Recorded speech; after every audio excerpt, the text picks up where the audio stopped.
Hello. I did it. Here I am. I'm Natalie Webster. I think a lot of you are probably here because I did the live with Aaron the other day, or Aaron. Some people might know me from Tonga Talk, which is my podcast where we share the way people create community and connection. It's really heavily focused in the community I live in because they were so crazy accepting of me after they found out, I had been in Scientology and all that stuff.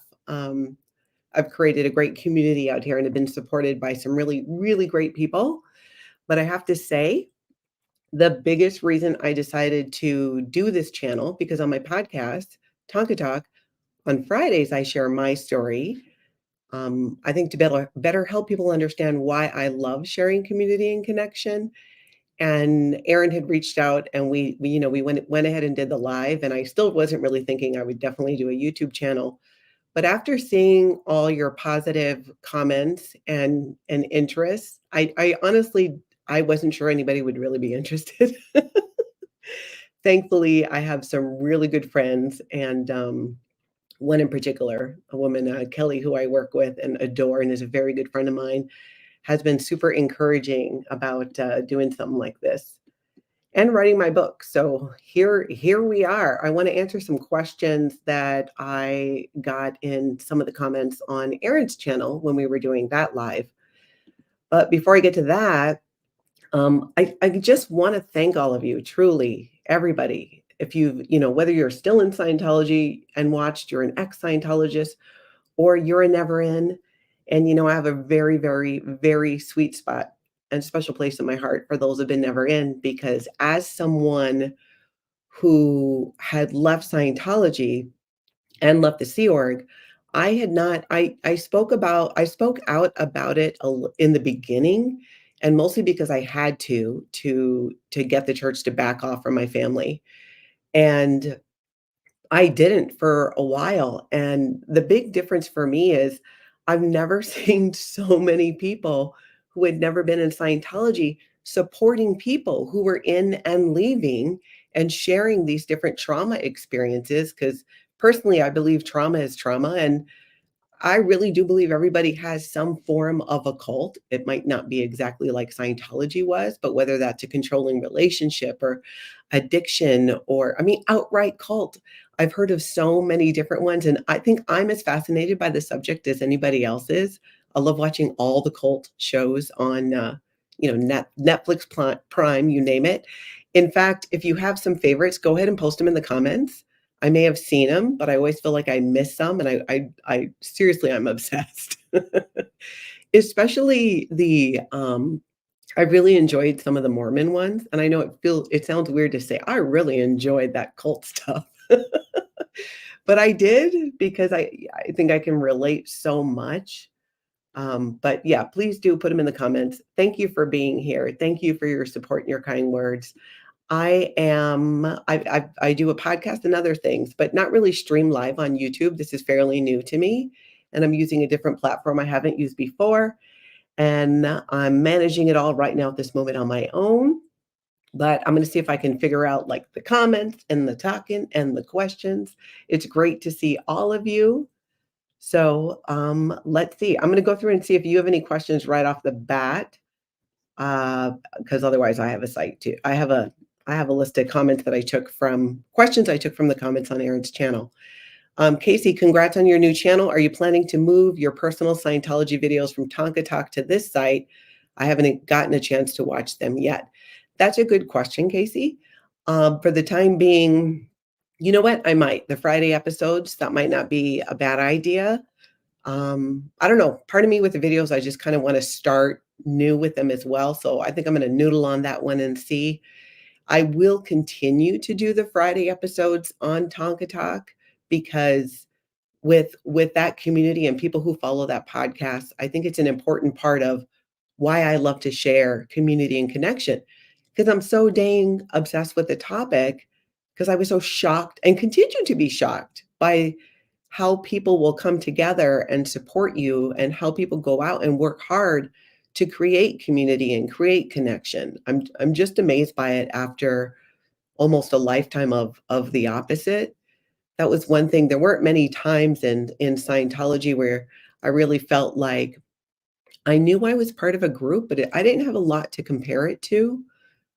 But this is definitely the community that I'm creating here with all of you and the community that I've created at home definitely feels more like I'm part of a group and community. So I will definitely be doing both. I'll be doing a ton more here. I plan on doing a lot of lives. My sister has agreed to come on. I might be able to do that with her next week. Otherwise, she's going out of town, and we'll do it afterwards. I mentioned my sister a few times. Her name is Lana. She was actually at the international base. I always had more of I started at the bottom, got a little bit above that, and then I was out.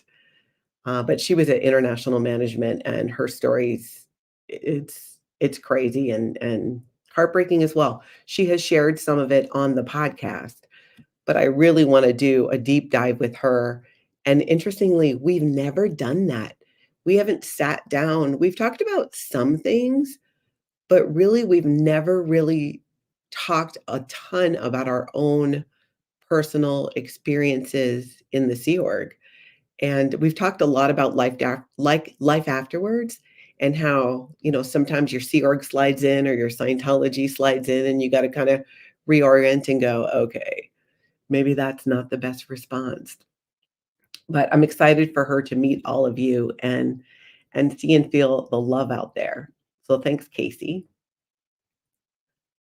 One thing I wanted to say too, we had no plans of doing that live for 4 hours. I was more shocked than anybody. I think that it went out on for that long.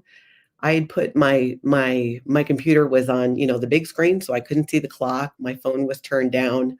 I honestly did not realize that. So thank you for everybody who stuck it out that long in the live and watching it on the replay. I went back and watched it, and I had to do it in 2 sittings. And props to Aaron too. Poor guy at the end. I know he had to use the bathroom, but the favorite part for me is when he does the questions at the end. Maybe not my favorite part, one of my favorite parts of watching his video. So I just wanted to be able to experience that, and hopefully his bladder didn't suffer too much. Last thing I'd want would be for him to get a UTI because he didn't go to the bathroom, but I'm sure it'll be fine. I also wanted to thank you for a bunch of you made a recommendation about, I'm going blank right now in his name, but I think it was Justin. And I just started watching his video on Aaron's channel, Justin Masters. Somebody maybe can tell me in the comments. I just started watching his video on Aaron's channel, and I already downloaded the book on Audible, and I cannot wait to get into it. I think it's going to be I'm really excited. Based on what I saw in the video, that's so much of what I actually heard at the University of Minnesota when it came to the neurological issues I was dealing with. And my sister, when she's on, maybe not the first time, but maybe the second time, is going to share what she's currently doing to help with her PTSD post Sea Org, post Scientology. And she's doing something I'd never heard of before. She's actually doing ketamine therapy. I think that's going to be really interesting to hear about. Um, let's see, Sue, will you do a live with Shelby? Would love to hear about how she saw things. Absolutely. I've already asked her about it, and she's completely willing to do it. We're just trying to figure out schedules and if she's going to come to my studio at my office where I work. I have a podcast studio set up, and I'm home now, and have another one set up at home. Just or I might pull her in on now that I know how to use this thing here, I might be able to do it with her from home. So we'll see, but absolutely. And it's again, I think it'll be a really healing for both of us. And I think a lot of you'll be able to relate too. We've talked about a lot, but not in the ways that we're talking about it now. And I will say this, since I started sharing my story on Tonka Talk on Fridays, it's opened up dialogue with my kids, and my kids are grown. My kids are adults. My girls are in their 30s, and my son is 25. And it's opening up dialogue where they have questions. I'm trying to answer them. I think it's obviously not the way for everybody to go. But for me to be able to communicate about these things and then they can, hear it on their own time at their own speed and ask any questions when we're together in person has worked out pretty it's worked out pretty well, and, I have to talk to my son more, but my girls said that they've enjoyed doing it this way. And I think of things too that, if I was directly in front of one of my kids, I might not, think of or even communicate the same way. And that's part of why I kinda waited a while to really share my full story is I wanted my kids to be adult enough to be able to put this in perspective and to maybe also to get to know me again, or not again, but post Scientology and post cult as their mom. And they were, close to adulthood when we left. Um, but again, it's just been great. I think they really enjoyed it too. And Shelby's chiming in and saying, "Yeah, we're going to do some together." And we absolutely are. I can't wait. Hopefully sooner than later. Now, I'm gonna jump over to some of these questions that I have and go back and forth the ones you have too. So, Marie, you may have answered this question on the interview with Aaron, but I caught the last hour. So, were you born into Scientology or did you join as an adult? I was 5 when my mom married a Scientologist, so I wasn't exactly born in. I was raised in Scientology, and when I left, I was about 40, and I'm 53 now. I think I was turning 40 that year. Yeah, that's true, because it was 2010 when we officially left, and, yeah, I would have turned 40 that year. Yes, Jamie Mustard, thank you. That is the one, and I already downloaded, I can't wait. I'm gonna look at the kids' book too. Um, let's see here. Whoops. Okay, so Spike, do you know Reese? She's very cool, that would be fun. I don't know her. I've been watching her videos. I would love to know her. I watched the one today that she did with Sterling and talking about her dad and that baby book, and, oh, ooh, that was a tough one. It was a tough one. I admire her and her style, and I would absolutely love to do a video and probably multiple videos with her. I sent her a message. I think it was did I send it? I think I sent it on her Facebook, so hopefully she's on there, but if you know Reese, tell her, "Hey, trying to get a hold of you, girl. Let's do something." So absolutely. All right. Now, one of the questions that came up was, how many people left because I did? Because when I talk about it, I share that my family, 3 generations of my family left.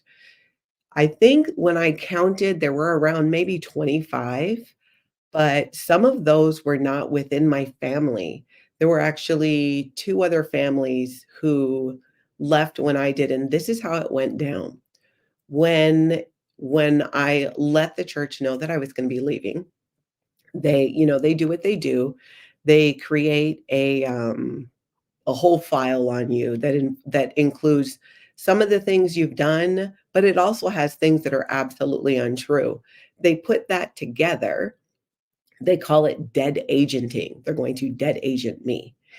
They take that and they started calling in my friends or anybody who they felt listened to me. In Scientology, they call it an opinion leader, be like a thought leader. Anybody they thought I might have influence over, they went ahead and called them in and presented, Natalie's lost her mind, yada yada yada. You need to disconnect, that kind of a thing. And I think if I remember correctly, the person who did it was done at the Twin Cities organization in St. Paul I think it was Karen Wessling, who currently is in the Sea Organization with the Office of Special Affairs, last I heard. Although, you know what? I think some people haven't heard from her here locally, so hopefully she's okay. That we're trying to get a hold of her. Karen had was kind of going through this with people who knew me, right? You got to disconnect from Natalie. And 2 of those families, they ended up leaving. They already had their own reasons. I think it's hilarious when, I don't think you can make someone leave Scientology any more than you could make someone cheat on their partner. Like if Jason Momoa walked in right now into my office totally naked and my partner Tony is here. In fact, I think he's downstairs. Obviously, I'm locking Tony in the basement. I'm kidding. No, sorry. Like I have a chance with Jason Momoa. But you get my point though. It's often it's that thing that's the last straw when they start going after people that are your friends or you've had good and positive experiences with. And when you're being told these things about them that you know not to be true, it makes you kind of go, "Oh, if they're lying about this, they probably are lying about these other things." And these two families who also left, they're still out and they're doing amazing. Their kids are doing amazing. So I'm really happy about that. I actually have never like gone at somebody like you need to leave Scientology, except for my daughter, except for Shelby. And it was still I presented to her as an option, but it was an option that wasn't very workable. Let's see. Jilly, I believe you said you made it past OT3. What did you think when you got to that point? Oh, you mean Xenu. So I made it to operating Thetan level 4. And when I first it's actually really funny because when you do the operating Thetan levels and you get to 3, that's when you get to the whole Xenu thing and all of that. And you're not allowed to talk to anybody about it. You can go over the materials if you're trying to understand it with the supervisor in the course room, but you're not leaving there going to lunch and being like, "Girl, did you read about those aliens?" I mean, you're not doing that. You're still not allowed to talk about it, even with people who had done the level or were on the level. And now, everybody knows about it. That South Park episode, if you have not seen it, go look it up. I forget what it's called, but it's the one about Scientology and Xenu is crazy accurate. I was very surprised when I watched it. Now, my reaction to the material. Um, it wasn't the weirdest thing to me to come across. The story goes that Xenos is intergalactic warlord, and there was this situation with overpopulation, so he took all these people, but I guess from other planets, and they'd be aliens, and threw them into volcanoes and blew them up with hydrogen bombs on Earth. And the spirits of those aliens, people, whatever you want to call it, attach themselves to humans, and that's what causes us to do the crazy things that we do. Now, for whatever reason, I don't know, I guess there's so much buildup to it, when you read the material, when you get the confidential data, they gotta hype it up, because it costs a lot of money to get there, that I was like, I got it, but I was maybe a little bit disappointed. Meanwhile, there were people who read it who were, like, completely shocked and had other reactions to it. And if you watched my live with Aaron, you'll know that my life up until that point, I was what, in my 30s when I did my upper levels, those operating Thetan levels. I'd already had so many crazy weird things happen that I think I was a little maybe desensitized. And I think there's other life out there. I'm not saying I believe that story. I'm just saying that it wasn't far-fetched for me to believe that there's life on other planets or in other universes. I think that there is. And sidebar, next to talking about Scientology and cult stuff, aliens. I love all the alien stuff too. And I like it as well because I think it's so tied into, the upper levels of Scientology in ways. It's neat to kind of compare those things. Let's see. Some of your comments are just so kind. Just want to say I love your laugh. Is that lone dinosaur? Sense of humor and storytelling and love it more stunning in person. You are too sweet. I if I didn't have my sense of humor, I'm dead serious when I say this, I don't think I'd be alive today. It is a lot of what has gotten me through. It's been how I think sometimes when something is so ridiculous and, what is humor or laughter, but you're kind of like rejecting an idea because it's so ridiculous that it's funny. I it's just kind of got me through because there's been so many times where I just had to go, what do you do? It's so crazy, like, nobody would believe me. I've been out of Scientology for almost 13 years, and with Aaron, that was the first time I ever shared, so much about my story, because one, I wasn't sure that anybody would find it very interesting. And secondly, I wasn't sure people would believe it. I had friends when I left Scientology that were not in Scientology, and I shared what I would consider to be like the PG versions of a lot of that, not even the the really horrific things. I just shared some of the craziness, and they were like, "Oh gosh, yeah, that's horrible." Well, this was before Scientology Aftermath came out. And when Scientology Aftermath came out, Leah and Mike Render's show, I had friends who watched it and then came back and said, "Oh my gosh, I actually didn't fully believe you." Which is why I didn't share a ton at the same time. It's often when I would be asked about Scientology and are the things that you hear true, and I'd say, you know what? It's usually stranger than what you hear. What you hear is sometimes like like I felt even on Scientology Aftermath, it was so horrific, but scratching the surface in so many ways. So I guess it's true what they say. Sometimes the truth is stranger than fiction. Um,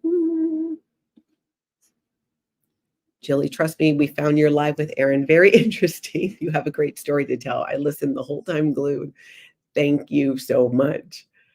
Like I said, when I did the replay, I had to listen to it in 2 parts, mainly because I had to go to bed. Welcome everybody jumping in as well. Again, go ahead and share your questions. I've got a few that I'm taking off of the comments over on AA Ron's page, some questions that people had. Another one that I wanted to touch on was about the Gentle Birth Center, because I brought that up, that's where I had my daughter. That's where Shelby was born. And I had mentioned that I was really surprised to hear about some legal troubles that they had later. I want to be clear on that I had a positive experience there. I really did. They took really good care of myself and my daughter.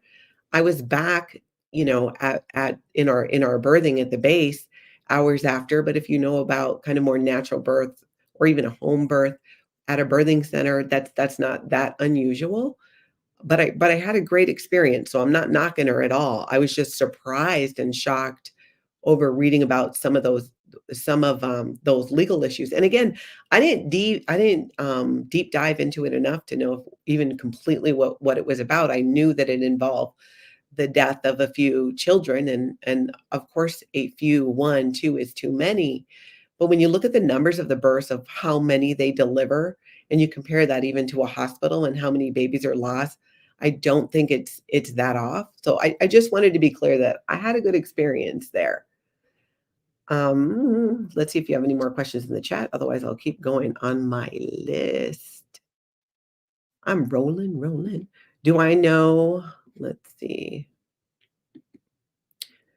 So Miranda's asking, did you know Jackson? Yes. Now, I don't think I knew him in the Sea organization because he was at the international base. I might have met him at the PAC base. I was in Los Angeles in Hollywood. I might have met him there. Where I really got to know him is after I left, we many of us were doing these, they were, I don't know what else to call them, ex-Sea Org reunions. And I kind of got to know Jackson more at a few of those and just so enjoyed his energy. And he's just so heartfelt. He's just this gentle giant. I always enjoyed any conversation that I had with him. I don't know him super well, but I have very, very fond memories of him from the few times that I was able to meet him at those reunions. One of them we did in here in Minnesota. I'll have to tell that whole story sometime, where it was like all Mike Rinder came and his wife came, and I think Jackson was at that one, a whole bunch of ex-Sea Org members primarily, and it was just really cathartic to get together and just, like, kinda bring all these pieces together that were missing before, I think, in many people's stories, and again, because 'cause you're not allowed to talk about it. You're not allowed to talk to your family about what you're going through, your friends in Scientology, you would get in trouble for that. Yep. Veronica, you love yourself some Jason Momoa too. Yes. All right. Now, another question I had was, I just lost it here, about my mom and where she was baptized. Now, my mom, her name was Donna Gale, and she she got all the way up through to, like, the second highest level on the Scientology bridge to total freedom, operating Thetan level 7. And when I talk a lot about Scientology, I try as much as possible to either not use Scientology words or to define them the best I can as we move along. Because so that I know how many I think how many never ends we have, and I want everybody to track as much as they can. Plus, shedding the terminology has been really healing as well. I think that's part of the whole getting rid of that cult culture, because in Scientology, it's like its own language. There's so many different words or things that mean this or that. So that's just part of it. I'm always going to try and do that. Um, Parallel Jen question. I don't remember. Were you public staff or org? All, babe. All. I was, growing up, I was public. I was on staff in Hawaii, and then I was in the Sea Organization, and I was a Sea Organization member on staff at a smaller org in Seattle. And then when I left the Sea Organization, I paid off my freeloader debt and became a parishioner and continued in Scientology. And largely to marrying a Scientologist. My second husband, well, both my husbands were Scientologists, but before I married my second husband, I kind of was a little, well, I had one foot out the door easily, but my mom was so involved in Scientology, and like I said, she was on operating Thetan level 7, auditing all the time, and the idea of kinda, like, upsetting that whole gravy train wasn't, uh wasn't a big priority at the time, so I kinda was keeping some distance. I'd go to an occasional event, but then when I started dating my husband, who became my husband, I got a lot more completely black back on board, and, we left together, but we split up and divorced not long after that, and he's doing great. He's no longer in Scientology, and I think he's pretty much let go of a lot of the mindset that went along with it as well.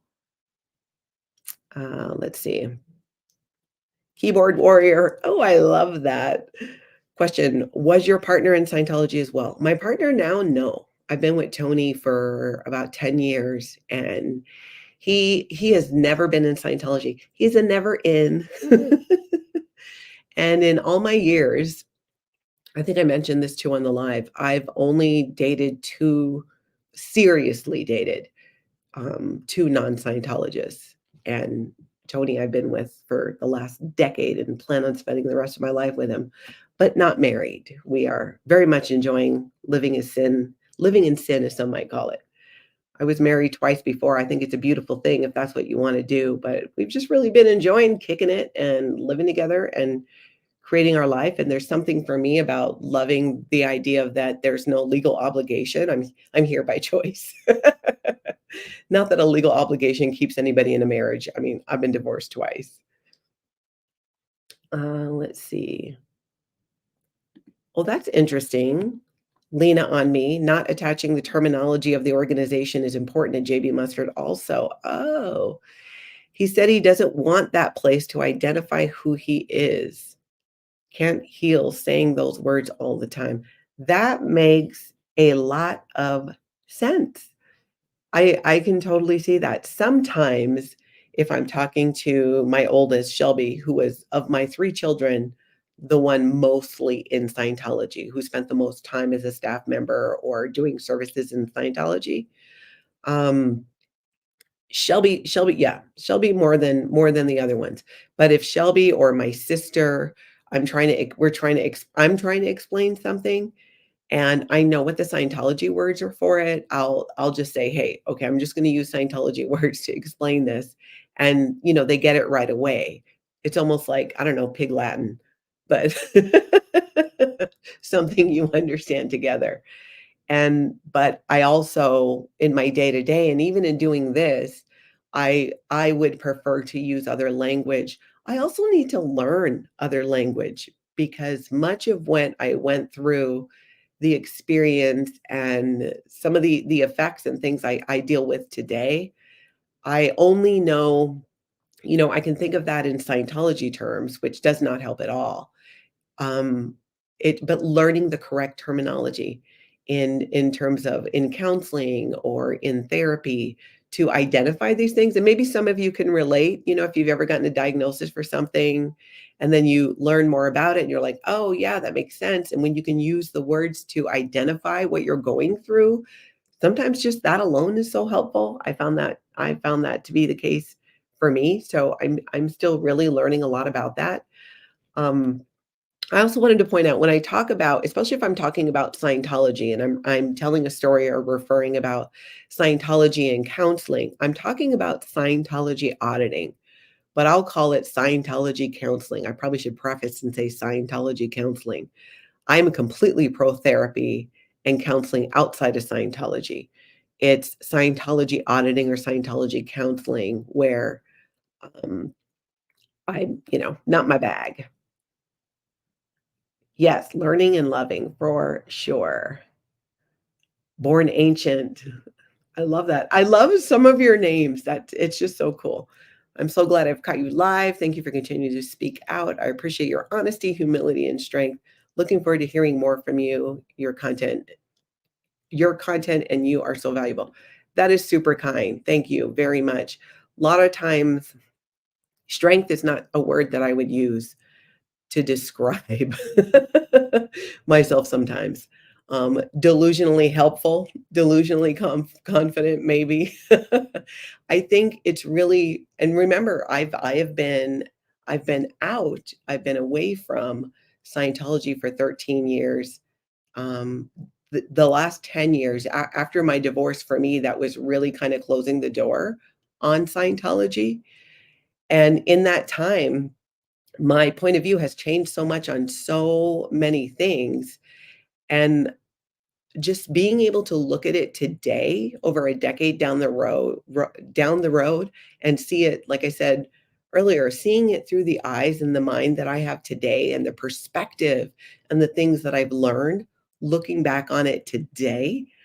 I think, one, that's why I find a lot of it, I mean, don't get me wrong, it's traumatizing. I'm not making less of this when I make fun of it, but sometimes it's just funny because it's so ridiculous. And looking at it through my eyes today, some of it still brings me to tears, but some of it does make me laugh because it's just so stupid.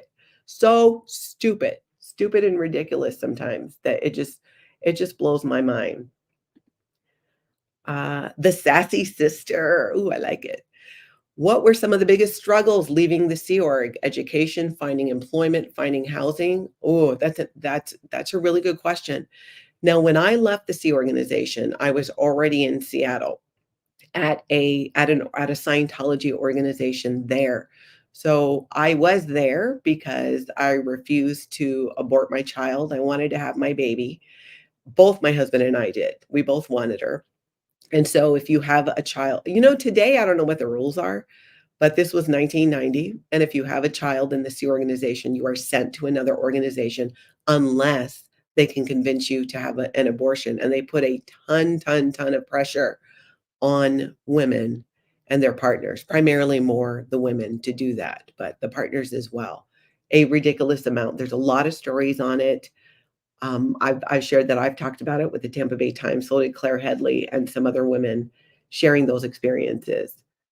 But as far as my biggest struggles in leaving, when I think about, I would say education was a big one, but not in the way you might think. Um, in the Sea organization, you learn to do whatever you have to study and learn how to do whatever your job is. Either you're handed a manual or there's a course already written for what that job is. It's called, in Scientology, they call it hatting, getting hatting, because you put on a hat. My job is a teacher, so I wear a hat as a teacher. And you study to learn those things. And one of the first things you do in Scientology is learn L. Ron Hubbard's study technology to make you a better student, give you a way to study. But my point here is, even throughout my career later, there was a heavy stress on making sure that we could read and execute orders.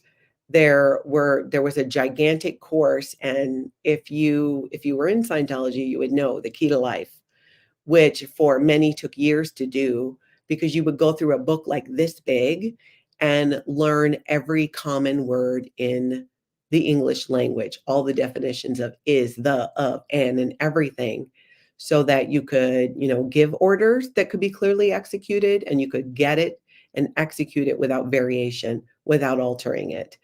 I think because I did do that training, I was more equipped. I could read anything, learn how to do anything, um, because that was just kind of the nature of it too. You have to. There's no reason for not doing your job. I shared when I was talking to Aaron that they put me in treasury and I was horrific with numbers. I was a high school dropout at 15 and I failed math. But I had to learn how to do the job, which turned out didn't have a super ton to do with numbers, especially when they're not like there was a bunch of money to be counting, not where I was working. So I definitely, but when I left, one of the very first things I did was I decided, well, truthfully, I looked at it and I'm like, oh my gosh, like where do I even start? I've spent my entire life in this organization. Everything I know is completely tied to it. I don't even know where to start to sort myself out. And I had this idea. I thought, well, where was I last? Like where did I leave off? And I couldn't exactly start from the age of 5. Maybe I could have, but I landed on when I dropped out of school. So one of the first things I did is I started working on getting my GED here in Minnesota. And I had to go to GED school because I took all the pre-tests and I did great on everything except math. And so I needed to take a class for that. Then I was able to get my GED. And it was super cool because I got to do the whole cap and gown thing, even though I was 40. I definitely wasn't the oldest person there, but there were other people there who in that program were getting their GED for one reason or another. The vast majority of them were younger. So I went ahead and did that. And for me, like I knew that I needed to, because I didn't have a background that was big in education, that especially after my divorce, I was pretty much a stay-at-home mom for 15 years. And now I'm divorced. I don't have an education to speak of. What am I going to do? And I realized I needed to be self-employed. I needed to be self-employed to be able to support myself. So I started a business where for a while I was working in marketing, digital marketing, social media content creation. This was oh my gosh, like 2013 maybe or so, so like a decade ago. And then eventually got into real estate, which is my big love. I love helping people find their place, find their home, and then connect around their community. I feel like I moved so much growing up, and considering we lived on an island, it really doesn't make a lot of sense. It really doesn't. I think I went to 6, 7, maybe even 8 different schools. And remember, I only went to school till I was 15. And so I've just always been passionate about, having a home and all that, because I really didn't have that growing up. We moved a ton. I didn't have a bedroom most of the time, especially when my mom was married to grandpa dad. When we first moved in, I think I slept in the living room. And then when we moved into a different house, still slept in what was like a living room. It was like this space off to the side as soon as you walked in the house. So I would say those were kind of my struggles, but I mean, I hit the ground running. It's sink or swim, right? And I knew that, and remember, when I started outside of Scientology, I was 40 and I needed to get things figured out. And especially when I ended up getting a divorce just a couple of years later, and I hadn't worked outside the home for 15 years, or 11 years, however long we were married, I needed to figure it out. And so going the self-employed route was the way to go for me because I knew that, I was ready to work. I like working. Big surprise. All right, let's see. Here's another question. Diary of a Ghost. Did LRH and Stephen Gaskin, cult guru out of Haight Ashbury, ever teach hand in hand. The farm was so Scientology-like. You know, I don't know. I don't know. Maybe someone else knows and they can kind of let us know. I would have to look into that. I definitely am not aware. I have no information on that whatsoever. So much about what I learned about L. Ron Hubbard was after the fact. We're given the narrative in Scientology. And I remember I was attending, it was one of the last events I ever went to. It was one of the large international events that Scientology put several of these on in a year, and they are completely mandatory. And it was here in the Twin Cities. So it had to have been between maybe 2006 to no, it was in the late mid 2000s. It was around 2010. It was before I left. And at this event, we're watching it on, on video. All the Scientologists from the Twin Cities are there, and you watch this live event on video of David Miscavige talking the entire time, which is probably worse than my 4-hour video from the other day. Oh, he just go on. But one of the things that was being shared was that, I don't know if any of you know Kimora Lee Simmons. She used to have a reality show back then, and she was married to, Russell Simmons, who is, I don't know how you describe him. He's an artist. He's in music. And what they were saying at the Scientology event is that Kimora Lee Simmons was supporting the Way to Happiness Foundation. And the Way to Happiness is a front group for Scientology. And I was like, oh my gosh, that's so cool. I'm a big fan of her show. This is fantastic. And then I actually looked into it. Not true. Not true, not surprised. But that was one of a few things, again, that kind of started opening up the blinders for me of of understanding and really knowing with certainty that a lot of what I'm being told is not true, is not the truth. And maybe that's why they don't want us to read anything that is against Scientology or about, well, pretty much anything anti-Scientology that doesn't speak well of Scientology, L. Ron Hubbard or David Miscavige. We just weren't allowed to read it, watch it, nothing. And this is one of the ways that Scientology creates their own enemies. This is one of the ways that Scientology pushes their own people out, because in this day and age of the internet, especially, you just can't make that much stuff up when it involves real people who are out there in the world, and you can actually do a Google search and find out. So I honestly think that the internet, and specifically social media, definitely YouTube, is such a turning point in terms of Scientology's continued downward spiral and lack of expansion, because you can communicate with so many different people and you can get these stories out and you can share them.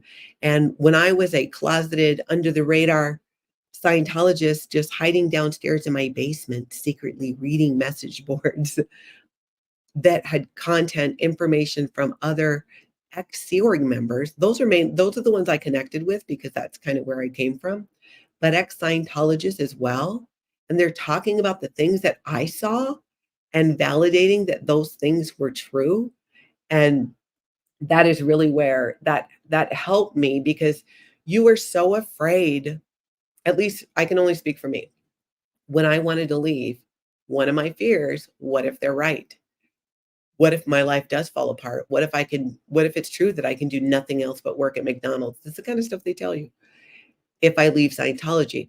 And when you think about it, that's not that different from saying, say, some other religions, right? Now, I don't think the Catholic Church is going to slash your tires and hunt you down and force you to come back, or at least try. But there's this threat of losing your salvation. It's a threat to your spirituality in some way. I just Scientology takes it next level, just next level. Did you ever sneak a peek on the internet while still in? Yeah, that's kind of what I was saying.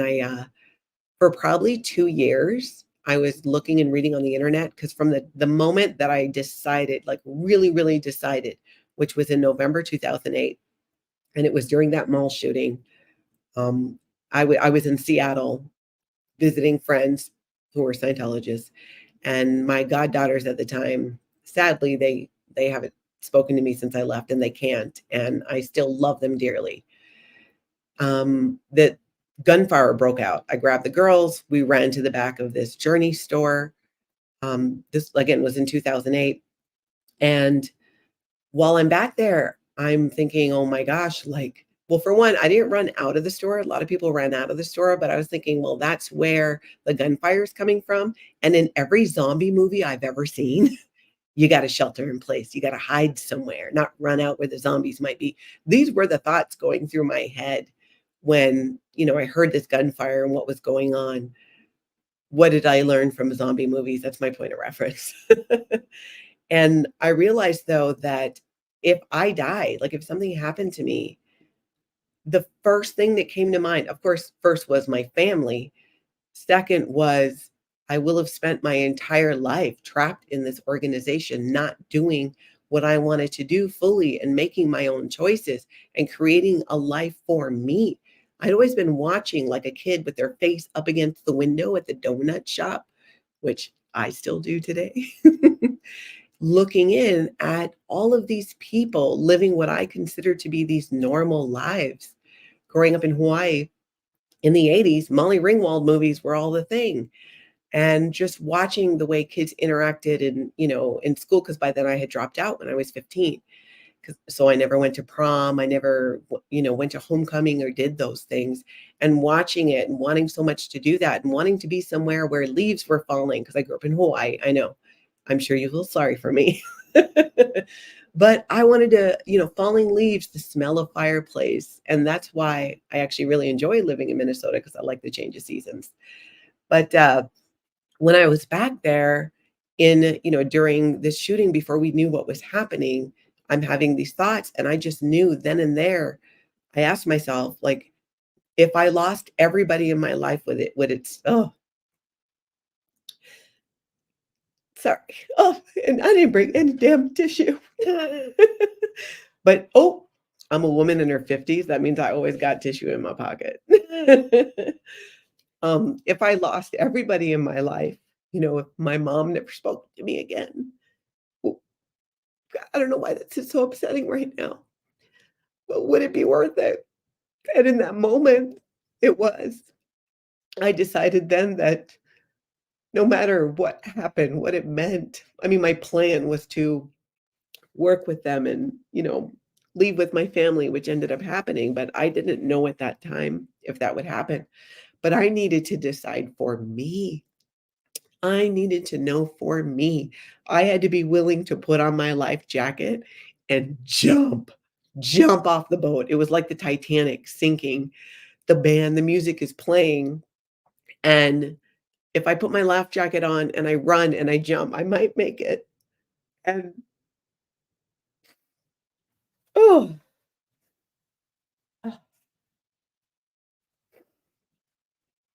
and thank God it worked out.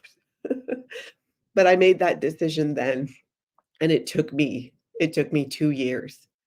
And the 2 years was about a few things. It was about I did this dance with my family. You say something that sounds maybe a little bit what Scientology would call disaffected or like you want to leave, and then you wait and see what that person does, if they say anything about it.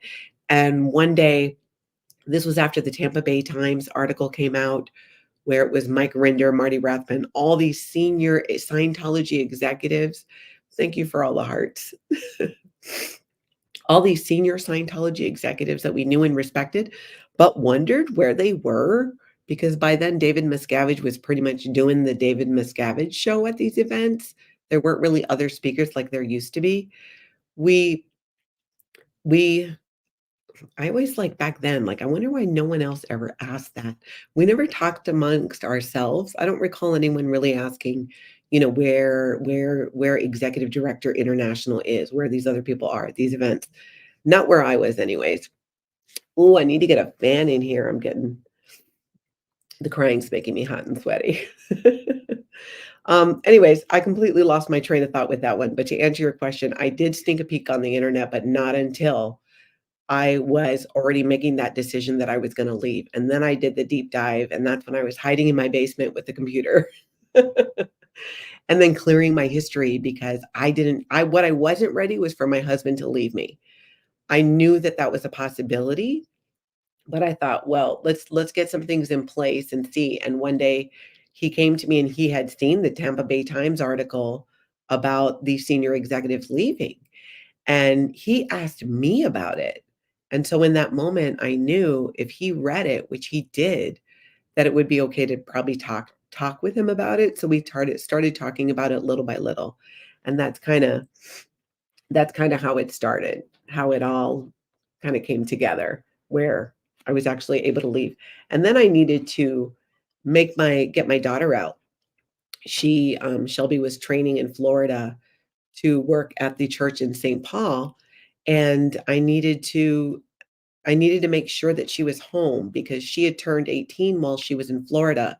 And let me tell you, they would have sent her out of the country. They would have sent her anywhere to keep her away from me. I would have found her and hunted her down. But they would have tried, and I didn't want to give them the chance. So I had to kind of play along for a while that I was still an active Scientologist, and my mom too. And we weren't the greatest at it. And word did get back to Shelby that we were what they call disaffected. And I'll talk a lot more about that when I have Shelby on. My daughter's going to join me on a live, and you'll be able to hear the story from her perspective, which I got a feeling is going to make me a wreck. But I think with all of you, we're going to be able to get through it. So she'll join and share her perspective, which I think is really interesting because it's kind of the other part of my story is, what happened from her perspective, what was going on, what was it like for her. Even I know to a degree, but having her talk about it today is something I'm interested in too, with the eyes she has. See, even she'll be saying now, looking forward to it. I'm excited about that. Witness. Oh, wow, that's so cool. Was it the Truth Rundown article? Yes, that's right. It was called the Truth Rundown, and I think it was multiple series. It was so good. It really laid out so much. It was a turning point for many people who were in Scientology and having doubts about it. Sue, just make sure you have a box of tissues ready. I know. I can't believe I didn't. That's like something I didn't think about. But like I said, I got my napkins in my pocket. And Tony snuck in and put up a fan for me. So I'm lucky for that. Jeff, thank heavens you got your daughter out. Yes. And it'll be real fun to hear from Shelby her story because in the beginning, she didn't wanna leave. I made her leave and, quote, "ruined her life," end quote, at one point, and she completely turned around on that, and she's super happy that she did. But she'll be able to share that whole thing, and I think it'll be really, really interesting for me too. And you know what? For the rest of my family who are also following along with whether it's the podcast or here on YouTube, it's really kind of this group healing. I have a large family, and I have extended family that were in Scientology who also left that were because what do you send out a letter saying, "Hey, here's everything that happened." I was gonna wait until I wrote a book and then just send it to them and go like, "Here's what happened." So we're doing it this way, and thank you for the encouragement from all of you to do this, and especially very dear friend of mine who I work with, Kelly, who you might even meet and hear about. She's been encouraging me for a while to do this and to share this story, and I really appreciate that. Uh, the absolute genius, so the sassy sister, the absolute genius maneuvering you did to get your daughter out just shows how much you love her. Ah, thank you. I do.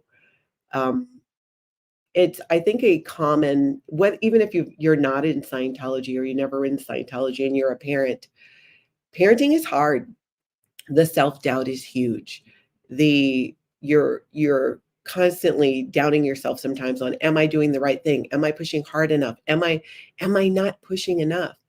In fact, you guys tell me what you think about this.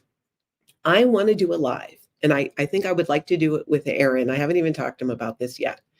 I want to talk about parenting after Scientology, after the Sea Org, and were some of the things I did as a parent good parenting tips, or was it a Scientology tactic? And I won't get into it too much because I want to see if we can't do this as a separate live, but things like, I went through my daughter's trash often. And as we know, Scientology loves to do that of their critics. I mean, it's where I learned it. And it's like how I would find out stuff because I knew that and this is my middle daughter, Kelsey. And I'm only saying that because Shelby's probably thinking, you blabbing my business. And now Kelsey's all, you're blabbing my business. And I am, I'm sorry. But it was, if she took her own garbage out, then I knew something was up because that girl didn't take her garbage out all the time. If she was taking it out, she was hiding something. But there were other things that I did that I still to this day, I'm not sure. Some of them I think were completely over the top and definitely from my cult mindset and based on a lot of what happened to me, what happened to my sister and I growing up. So I know that it plays into it for sure, but I think that that would be an interesting one to do. Let's see, Nin Polite. I think that's how you say that. Liz Gale may be good for that too. You know what? That's a great idea. That's a great idea. Claire and Janice Grady just did a live on being a parent after being in the Sea Org and Scientology blow drill. Oh, I need to watch that. I think it'd be a hilarious one because again, there's so many. Looking back, I'm on the fence. So I really want to hear from you guys. Some of the things that I did when it came to my kids, especially my daughters.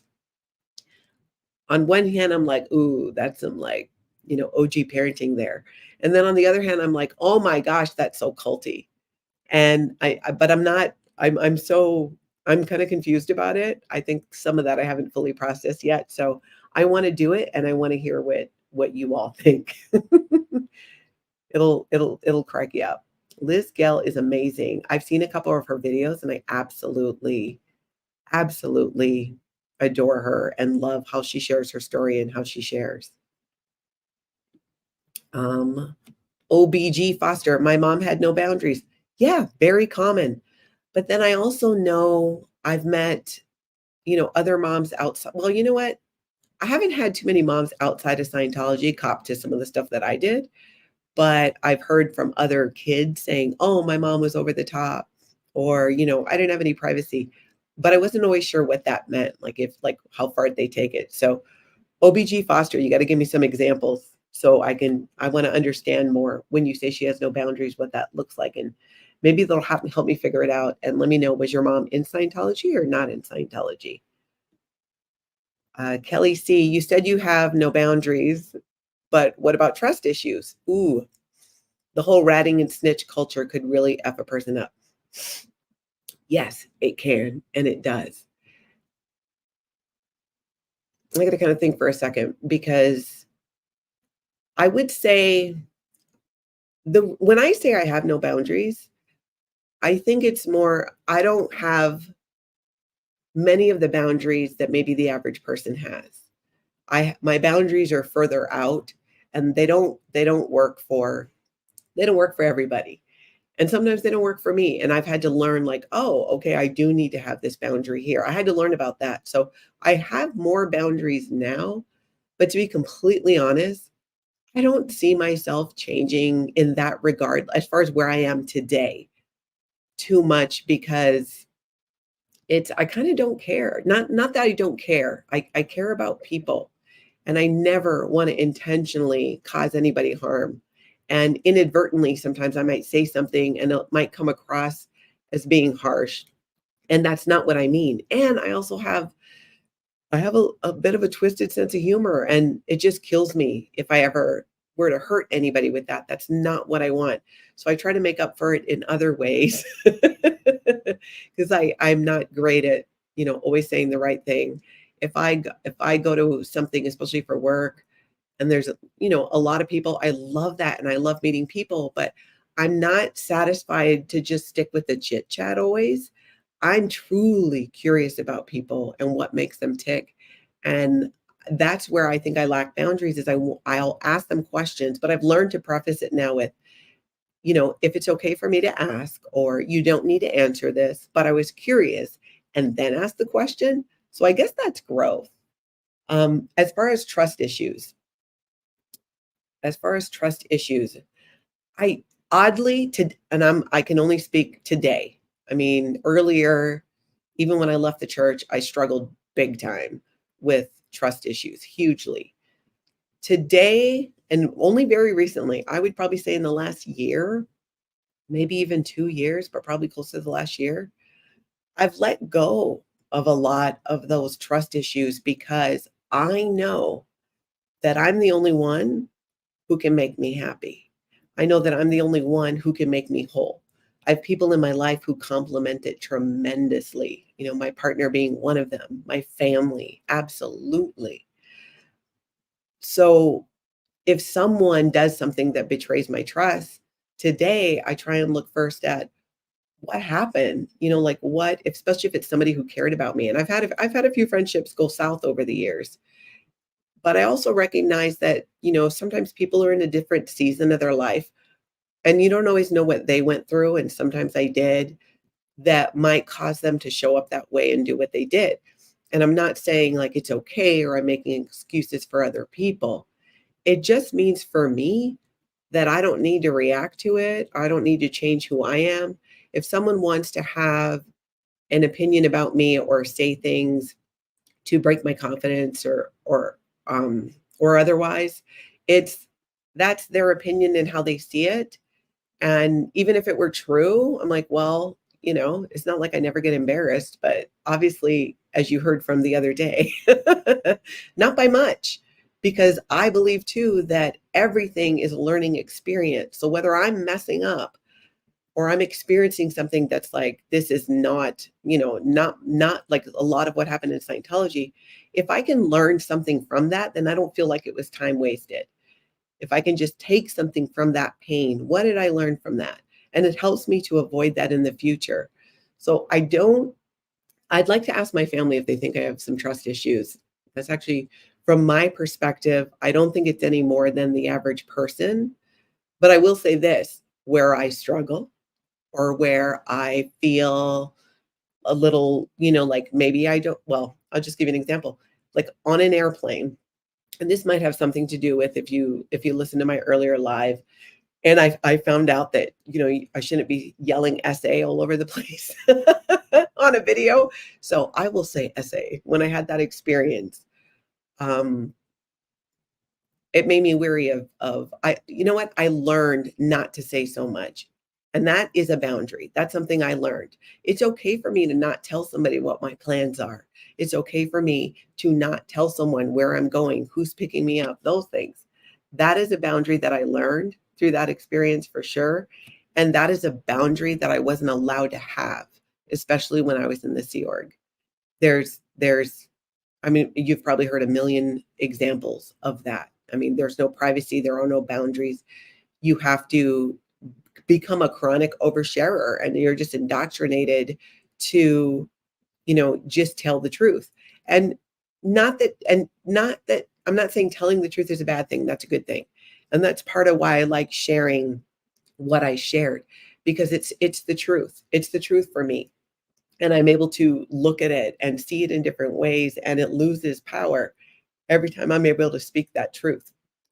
But if I'm on an airplane, I think more of my bigger fear today is that someone's going to try and I'm going to talk because I love talking to people.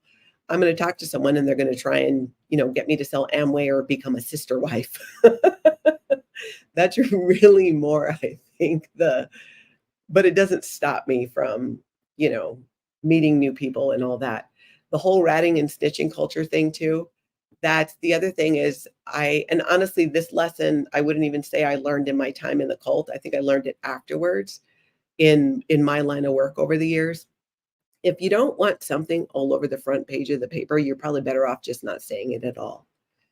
Because today's best friend could be something completely entirely different tomorrow.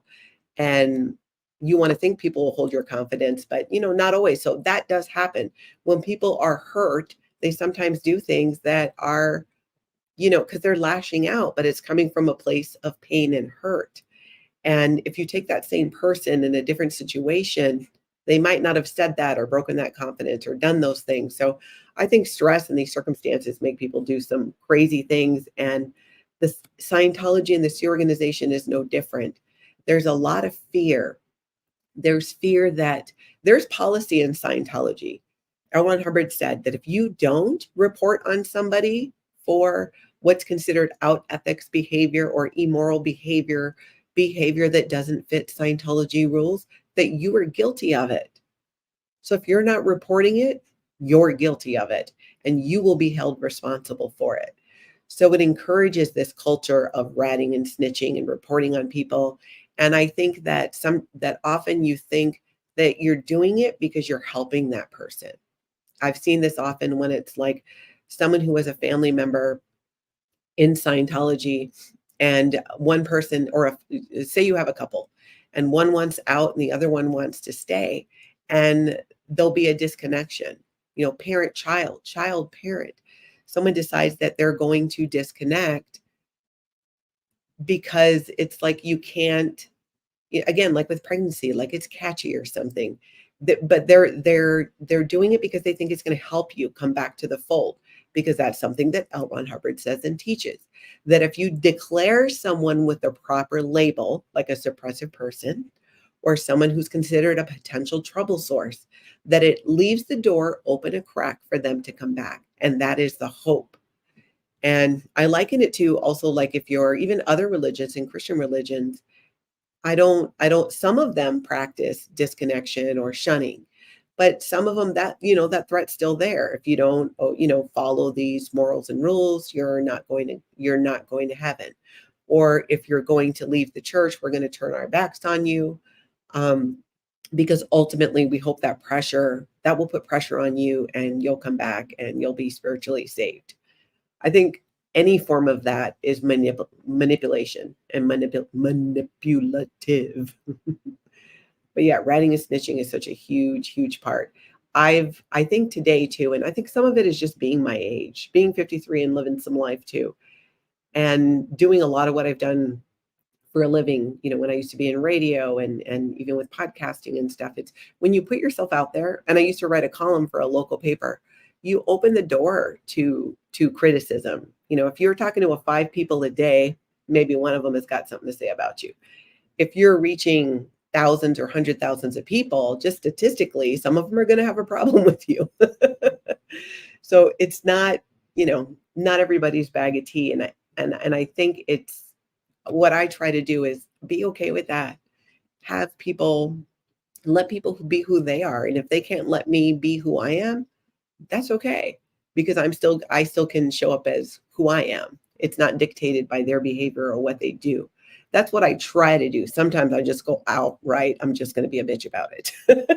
But more often than not, that's what I try to do, because I spent so much time in Scientology and in the Sea organization in just this horrific kind of fight or flight state of mind, where it's like the world is constantly going to end because I didn't write enough letters, or I didn't, insert whatever your job is.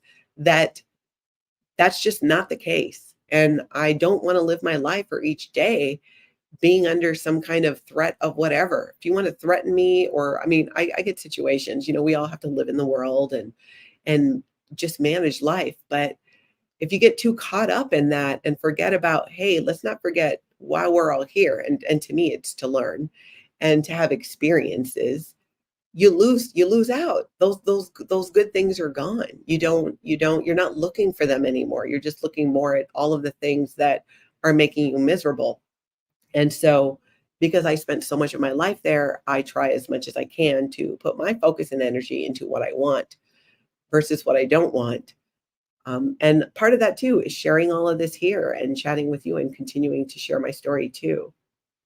Let's see. Does Amway still exist? My mom used to sell it. I don't know. That was an example, and I got nothing against Amway. It was just the first thing that came to my mind. Jilly says, I need a sister wife. I don't even have a husband. I just want some damn help around here. I haven't really gotten into that show, even Sister Wife. It's been on for seasons and seasons and seasons. I'm waiting for the female version of that. Would it be brother, husband? I don't know. But you get these, it's just fat sidebar here. Sorry, I'm going off topic. You get these situations where it's, one man, couple women, multiple wives. You don't meet many women who go, oh, I just wish I had 2 husbands, maybe 3, maybe 4. I don't know. I guess the appeal would be you'd have more help around the house to get a lot of stuff done. Let's see here. Love Maddie. I overshare and ask lots of questions and want answers because of not being told what was going on in my family growing up, being the youngest. That's a really good point. Love Maddie. It's I don't know if your parents were, how much they shared. I know when my kids were growing up, there's a lot. I mean, taking my life, there's a lot. There's a lot that my kids are learning about for the first time. There's a lot of details that they're learning about for the first time. But again, my kids are well into adulthood. Two of my kids have kids. And I know these are things that when they were younger, I wasn't sure that they had enough life perspective yet to process it. And honestly, I wasn't ready to tell them. It's a story I wasn't ready to fully talk about yet. I needed more time and space away from it to be able to do that. So yeah, so now I'm doing it on YouTube with all of you.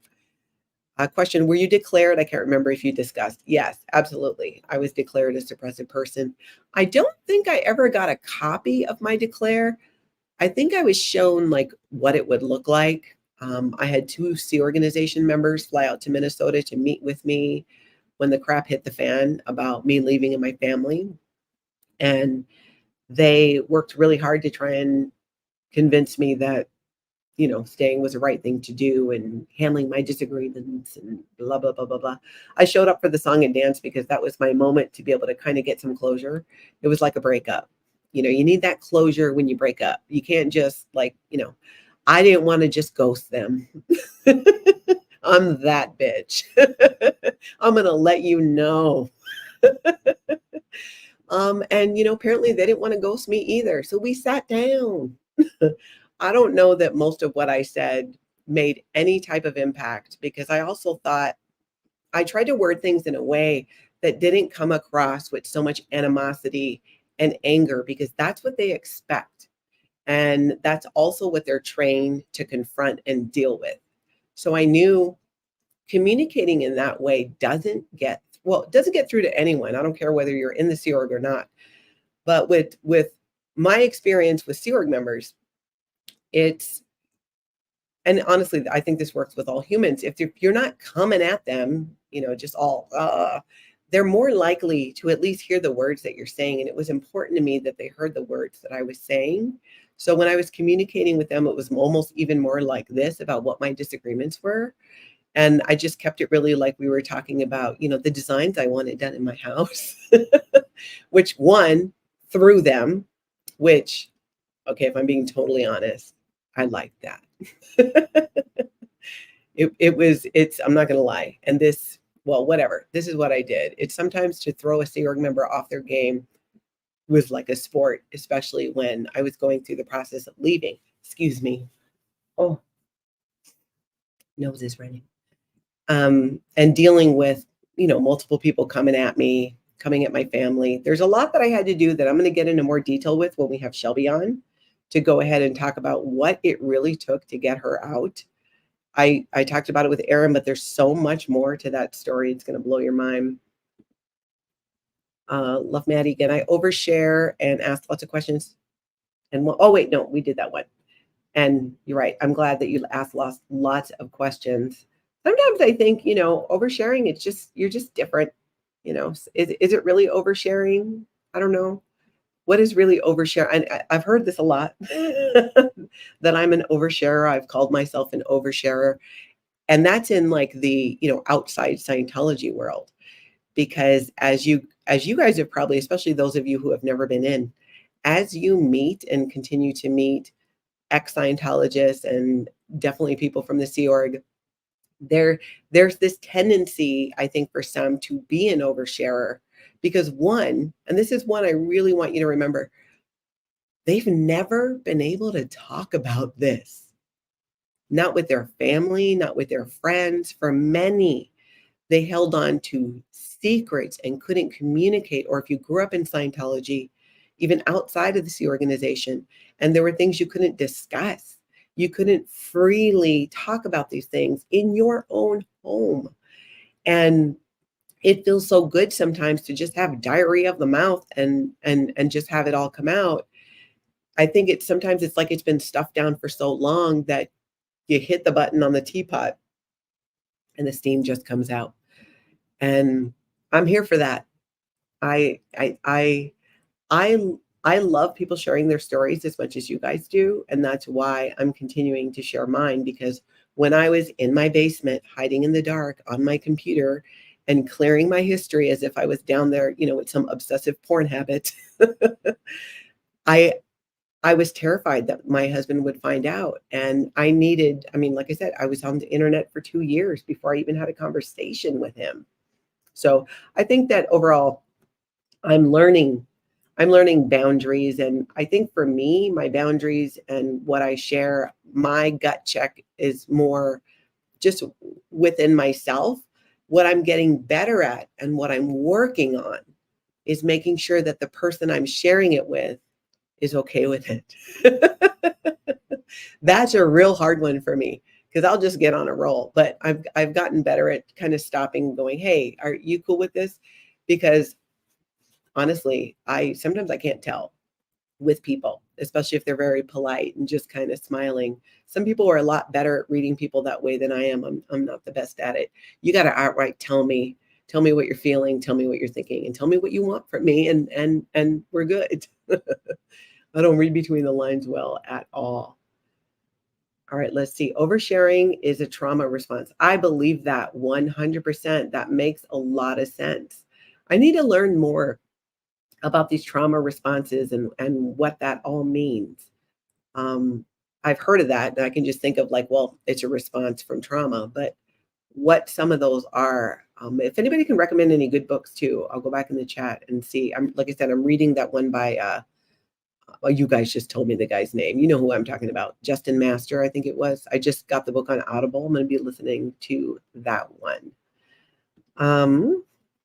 Casey, learning you've been on radio and written a column makes complete sense. Great voice, great communication. Thank you so much. Funny thing is, and this is, I think, common. I don't like the sound of my own voice. I'm always rechecking the mic because I'm like, I sound funny.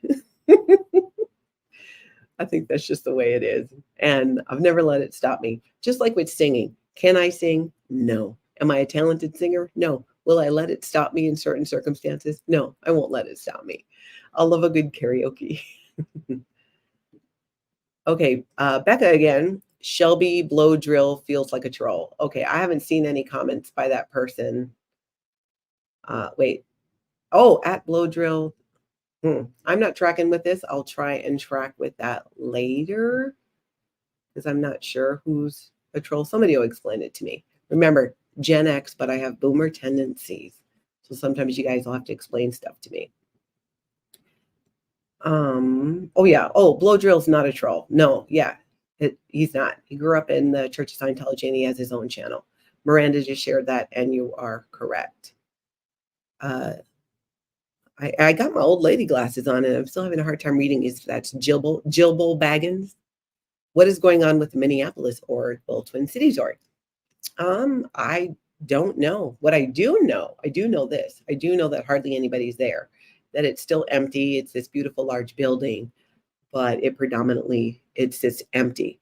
My daughter Shelby went there with a friend to do a tour because they advertise these free tours, and she got kicked out. This was like, I think it was within a couple of years of when we left. Shelby had a friend that saw that the Church of Scientology does tours and she wanted to see. So they went together, and the church in St. Paul, there's these steps going up to it. And Shelby was going up the steps, and a staff member came out. His name was Chris, and he was excited to see her. This is another interesting thing. When you leave Scientology, it's not like people necessarily know. They don't even always publish the suppressive person declares. Sometimes they kind of hide them away. I think it's because there's so many. This guy comes out and was like, Shelby, plus my daughter is just a delight. And he was excited to see her.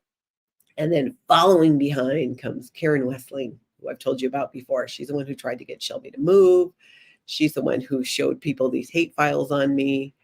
And now I guess she fits in well with the Office of Special Affairs, because she wasn't in the Sea Org before. She was on staff at the Twin Cities org. I would love, gosh, Karen, if you ever see this and you come out, you call me, I will hug you. Like, we can heal. We can talk about this. We can get through it. We all do dumb, stupid things in a cult. I digress though. Oh yeah. So Karen comes out and starts yelling at Chris, back away. Chris, back away. Like there's a bomb or something, like Shelby's holding a device. She was just there being friendly and saying hello. And this woman's like yelling at him to back away. It was, I'm sure Shelby will share more about that, but it was hilarious and didn't leave the greatest impression with her friend who wanted to get a tour of Scientology. So that was the tour of Scientology, and they left her friend with, I'd say, a pretty accurate description and an accurate feeling of what that community is like. Okay, let's see if we got any. Yep, everybody loves blow drill. Who says, I'll leave you folks to it. My apologies. Good day, folks. Don't leave. By all means, please, seriously, do not. Let's see. Blow drill, love your input. Here's a question. Okay, Jill Bo Baggins. I live in Minnesota and only met one person who was just getting into Scientology about 15 years ago. Was it ever big here in the Twin Cities? No. I think in all of my years going to the local organization, they were hard pressed. I mean, I think I've never seen more than a couple hundred people at, these events are mandatory that Scientologists go to, the Dianetics anniversary event, the International Association of Scientologists, L. Ron Hubbard's birthday.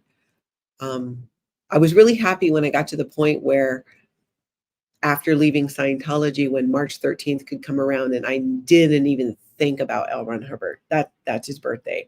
And that's when there's so much fuss being made about like your statistics and the birthday game and all that.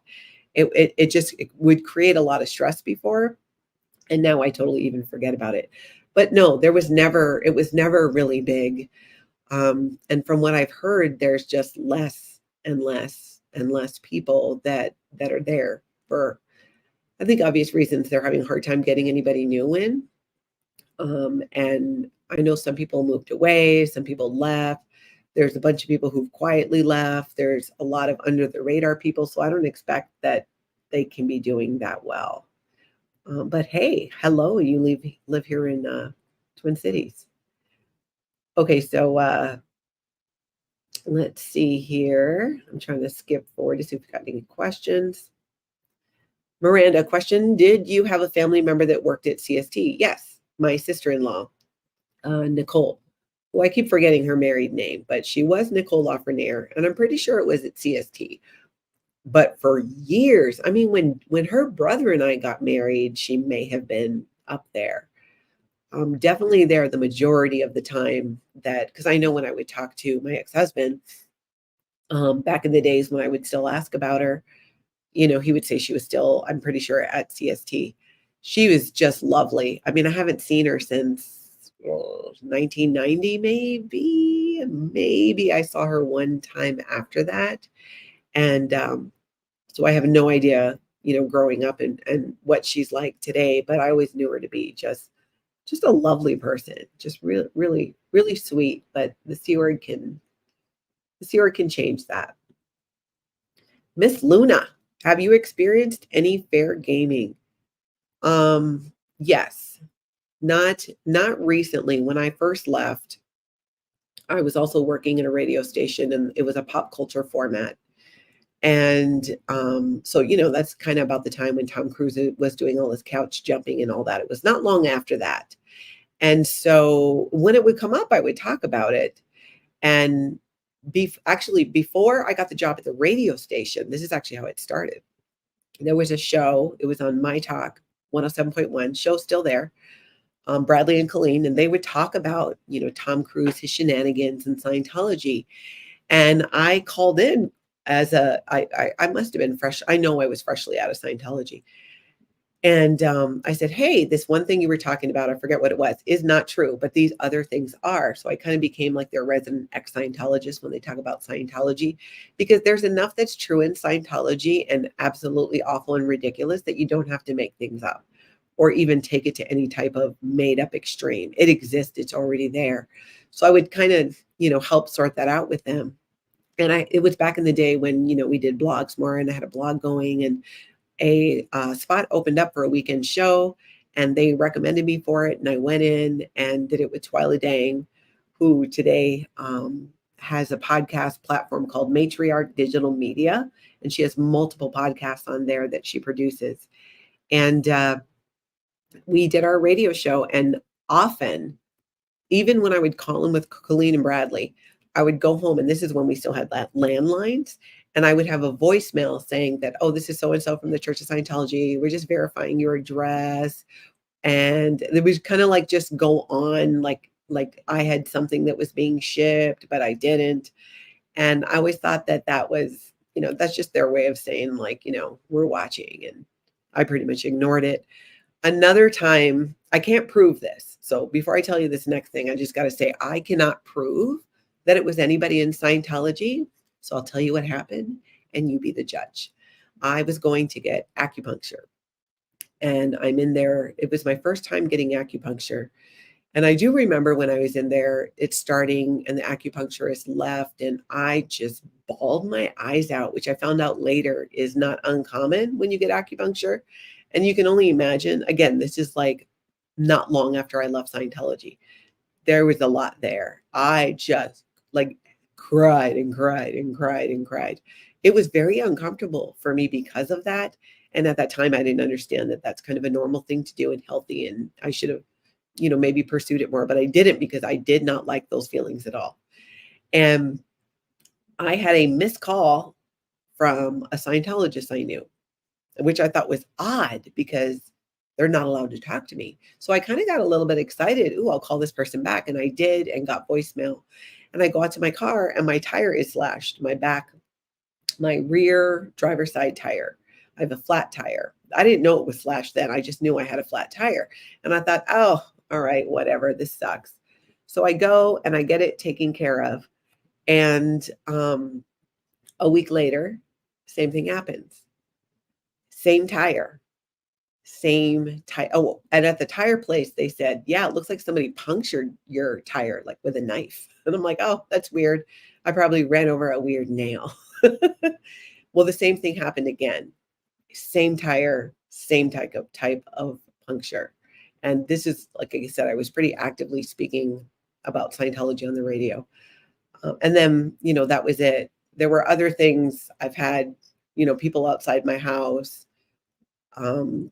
taking pictures. Shelby and I were followed by PIs when we were in Florida for that article. And when Mike Rinder came to town and was staying at my house, then definitely, there were PIs following. But outside of, the biggest thing that they probably did was contacting anybody who's a Scientologist who might know me and get them to disconnect from me, which again is just shooting themselves in the foot over and over and over again. They even contacted someone who's never been a Scientologist. Her ex-husband, stick with this math, her ex-husband was a staff member at the Church of Scientology in the Twin Cities. And he wanted to go do this program at Flag for training. And he calls her up and he's like, you're connected to NATALIE WEBSTER on Facebook. And she's like, yeah. She'd actually never met me. We were just friends on Facebook. We live in the same community. And he told her, well, I need you to cut ties with her and unfriend her, or I'm not going to be allowed to go to Florida to do this program. And this is like ridiculous. So she, of course, reaches out to me. And I told her, I'm like, look, you do you. I know it's your ex-husband, but family is family. So you do what you need to do. But I do want to say, it's the more people who follow this and obey this doctrine of disconnection, the more it becomes perpetuated, and the more that it will continue. So at some point you just gotta say no. She did not. We're still friends, and I did end up meeting her in person. She didn't give into that. But how ridiculous, right? It's like, you just leave people alone. If you want to practice Scientology, practice Scientology. It's the abuses that are the issue. Believe what you want. Don't and you know what? Even if you want to keep some of the abusive stuff and you're okay with that, stop punishing other people for not wanting to be there, for not wanting to do that, which is what all this fair gaming and stuff basically is. But otherwise, really, what are they going to do? What are they going to do? When I left, and I'll probably talk about this more in another episode or another, what do you call these? Episode, another live. Got the podcasting brain. Sharing like your own, telling your own narrative, your own story, and owning it is a huge tool in taking away power from them.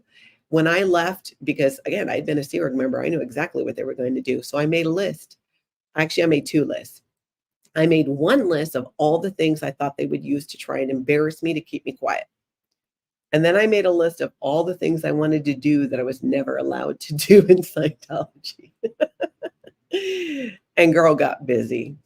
I was writing a column at the time, so I found ways to weave in my dirty laundry into these columns that I would write about trying things in the community or things that push me outside my comfort zone, because I didn't want them. I just, this shame, this idea of shame, shaming someone it's such a weapon and it's used as a weapon. But when you get to the point where, we all know what we did do and we know what we didn't do. So if they want to think I did whatever or tell people I did whatever, that's fine. I know the people close to me know. And if they want to tell people I did things I actually did do, they're going to do what they're going to do. But I would say just about all of it, I've already talked about. I shared a lot of it on Erin's channel. Y'all know way more about me than like probably a good chunk of my friends here. So yeah, that's my long-winded answer to the fair gaming. Now that I'm back being vocal and being quite vocal again, I don't know. I'm not worried about it. There are so many people. This is another reason why I love the Never Ends. There are so many people that are speaking out against Scientology that were never Scientologists, that there's this safety in numbers, right? In building a community, and this is why it's really important to me to build a community on YouTube, because you are all going to be my witnesses. Trust me, if anything goes down, you will be hearing about it. You're going to know about everything. So again, what are they going to do? It's not a concern I have. Usually if they try to pull it, like I said, mostly it's harassing people. They want to know who you're talking to because they have such a scarcity of people within the organization that they want to make sure nobody else is thinking about, leaving or is connected to you that way. Kelly asked, what do you miss the most due to disconnection? So glad you were lucky enough to escape with your family intact. Ooh. Ooh. I miss my friends.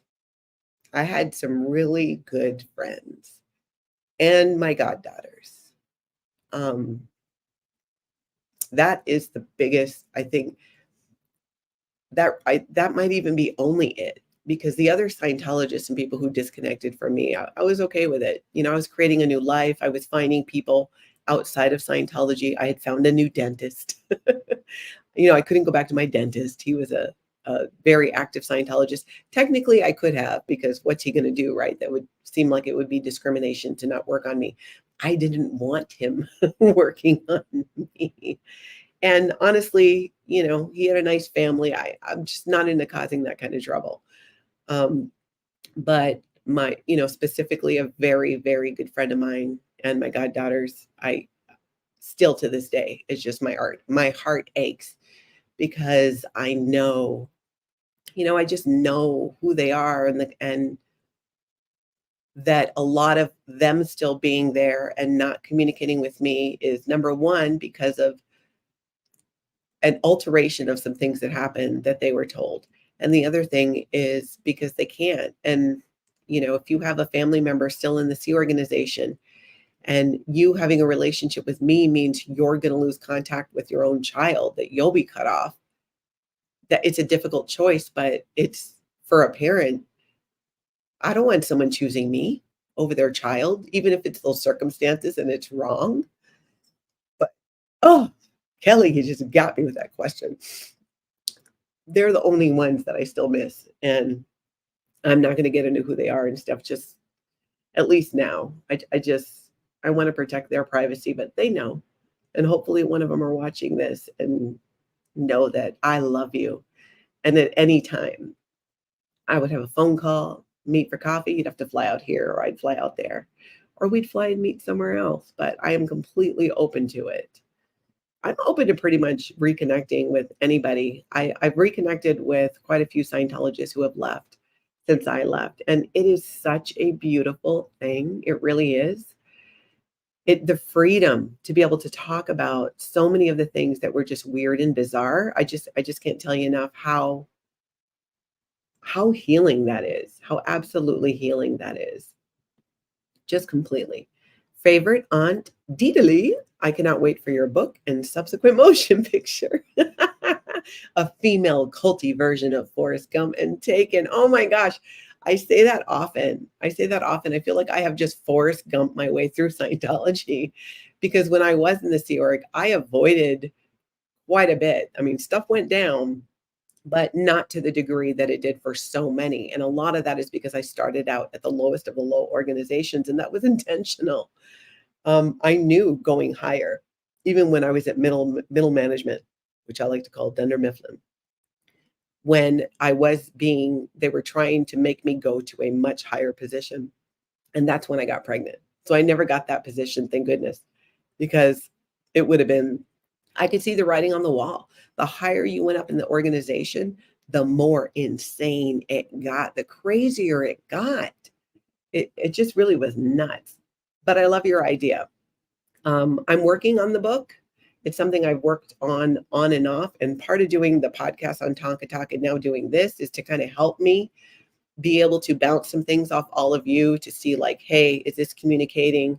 Even these stories and these experiences, believe it or not, I haven't even shared everything despite 4 hours of nonstop. So there's a lot more to share. And I'm going to be sharing the stories of other people who have left Scientology and the Sea Org and even other controlling organizations. Because again, I believe, I'm calling this channel Scientology Life After a Cult. Scientology was my cult, but so many people out there have experienced trauma where there's a lot of shame attached to it. And sometimes a lot of judgment, and it can be really isolating, especially when you're working your way through it. And if I can help to create more of a community and we can kind of maybe go through it together, because, trauma's trauma. And like I said, I think everybody has their cult. Maybe that's what I'll call my book.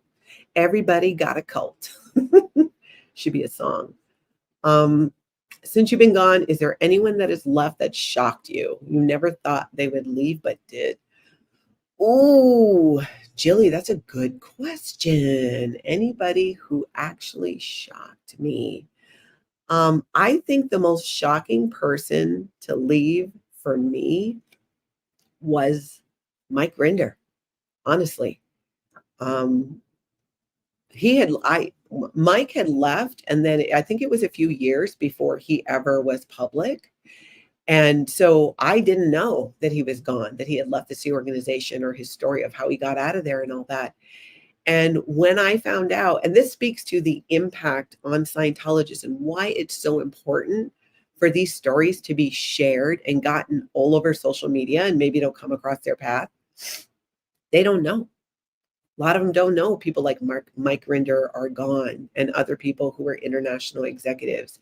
And it is shocking. It is a kick in the balls when you hear that as a Scientologist, because he was such a trusted person and the face of Scientology for so long. I think that's the one that I probably was the most shocked by. Not as shocked when Leah left, because Leah's Leah, and it was a matter of time. Or some other ones, but that's what I think there. That probably shocked me so far. I would like to be shocked. I don't think Tom Cruise is ever going to leave. That's my 2 cents. I don't know him.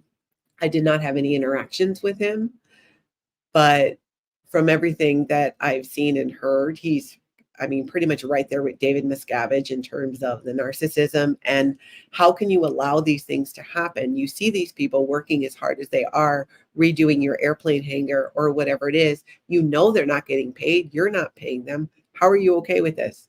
There's a lot that's kept off of the plates of celebrities. You know, I've even heard of them switching out staff when Tom Cruise would show up places to put happier looking staff there. I completely believe that. Um, that would be the most shocking to me, and honestly, I don't know that I trust it. I don't have a lot. I can't say no, but a lot of animosity towards people in my past in Scientology or the Sea Org. But I I get pretty irritated when I think about Tom Cruise and David Miscavige because, you know, shit rolls downhill. And that culture of abuse was so perpetuated by David Miscavige. And you could see it going down in the organization, even to when I shared how I went to get Shelby, my daughter, when she was 14, when she was on the Estates Project Force, and they wouldn't give me to her and they wouldn't let her leave.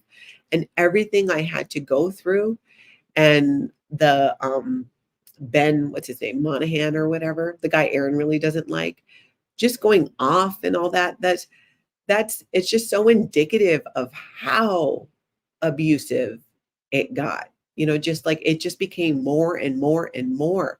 Whereas it was an isolated amount of people. And again, that it's contagious. That's the kind of stuff that's contagious. That whole negative, you know, being a butthole. And that's definitely where I would put David Miscavige and how I feel about Tom Cruise. Even though I never met the man, maybe he's lovely. I don't think so. You know what? No, he's not. Even from what I've seen in your real, it just sounds like no, not a lot of compassion and empathy there coming from him. Okay, so let's see if you got any other questions here. Let's see. Oh, some about the acupuncturist. Yeah, I need to, it's something I should definitely take a look at. Witness, you'll be my witness. Thank you so much. Again, that's part of doing this and sharing this here and sharing other stories is to just get more the word out. And the other part of this for me, guys, is for me, it's really important for anyone thinking about leaving Scientology, or maybe you've left Scientology, to know that you can create a life after that. Any kind of, I mean, you know, trauma is trauma, right? So many different people, and many of you have gone through such horrible things. I am not all the way, I don't have it all figured out. I'm figuring it out. But it took me, like I said, I'm to the point now where I feel like I know what happiness is, and I know that I'm happy, and I know that I can create the kind of life that I want to. It's just this power that I think Scientology and the Sea Org, the whole cult thing, held over me before. That's gone. That's why I'm not too worried about what they think about me or what they do or what they say or anything like that. They don't have a lot to work with, you know? And I think especially when they go at somebody who's like, you know, it's like, you know, a little 2-year-old swinging their fist at me and I'm just holding them back by the head. Just, you know, it's cute. All right, let's see where we're at here.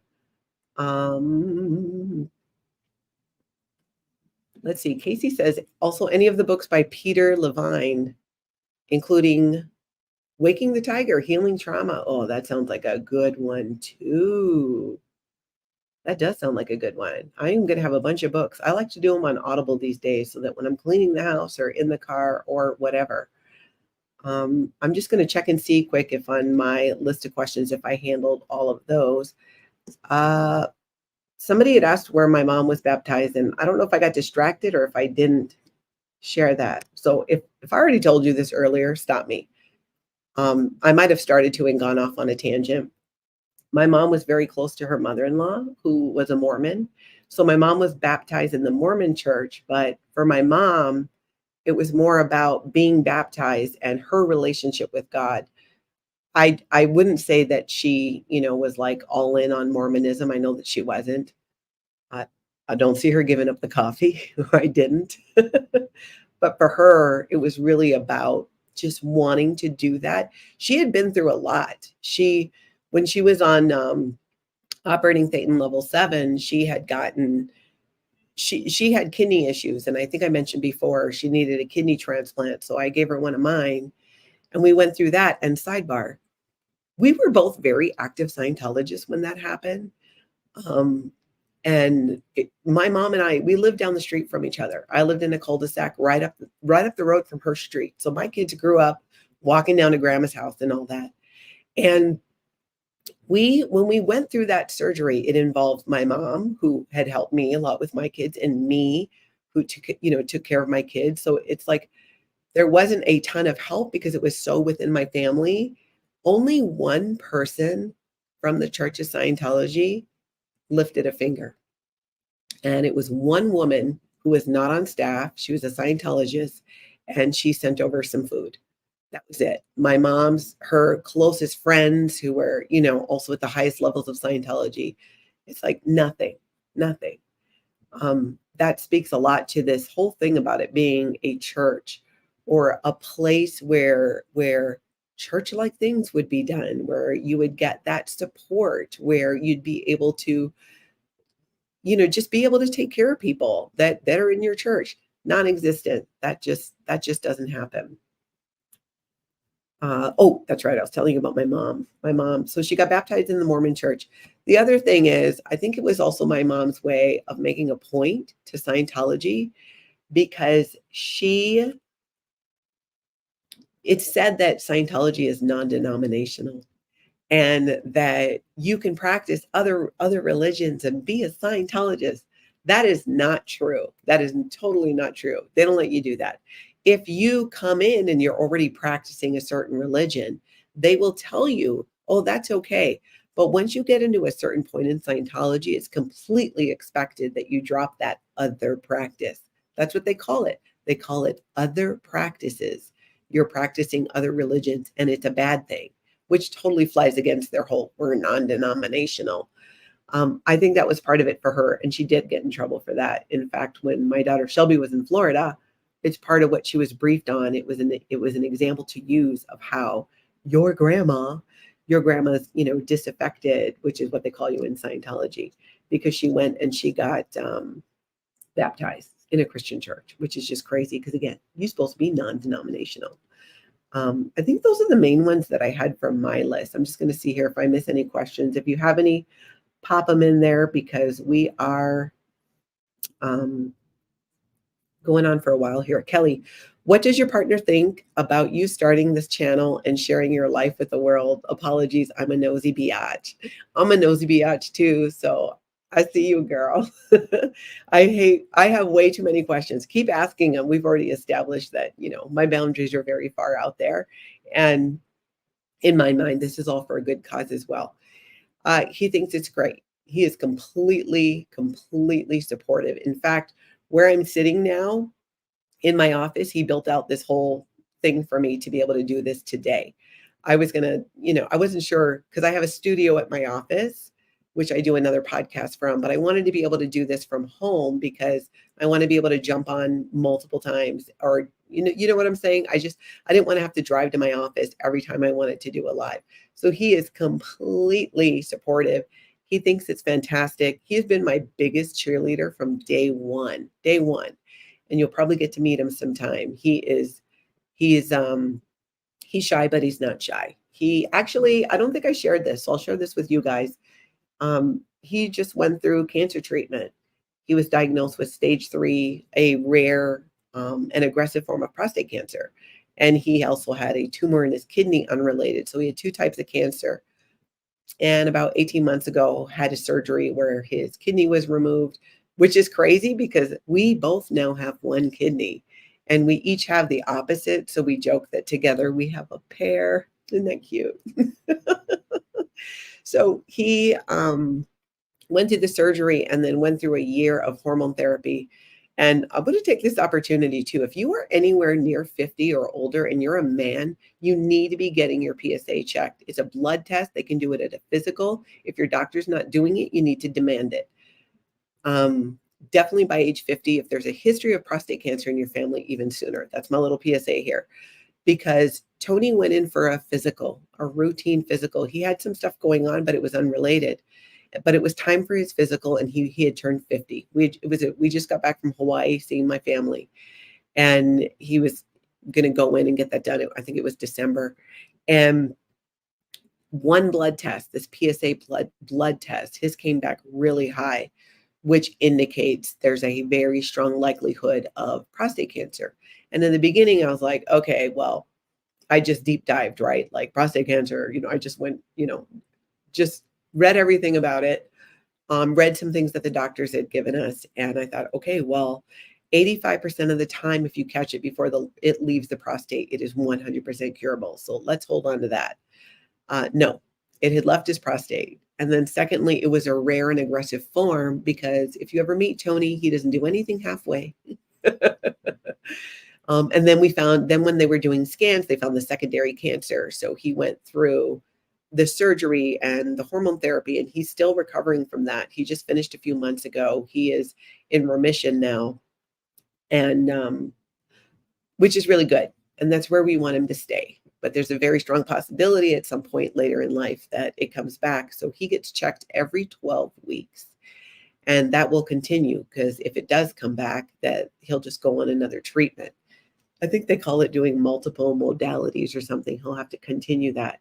And that's another reason why I didn't jump on this sooner, because I was probably ready to start doing it, like within the last 18 months, but we were dealing as a family with that. And I was starting a new real estate brokerage. It was just a lot going on. And mostly that, mostly him going through all of that and getting stronger again. And he's doing well, but he is my biggest supporter, 100%.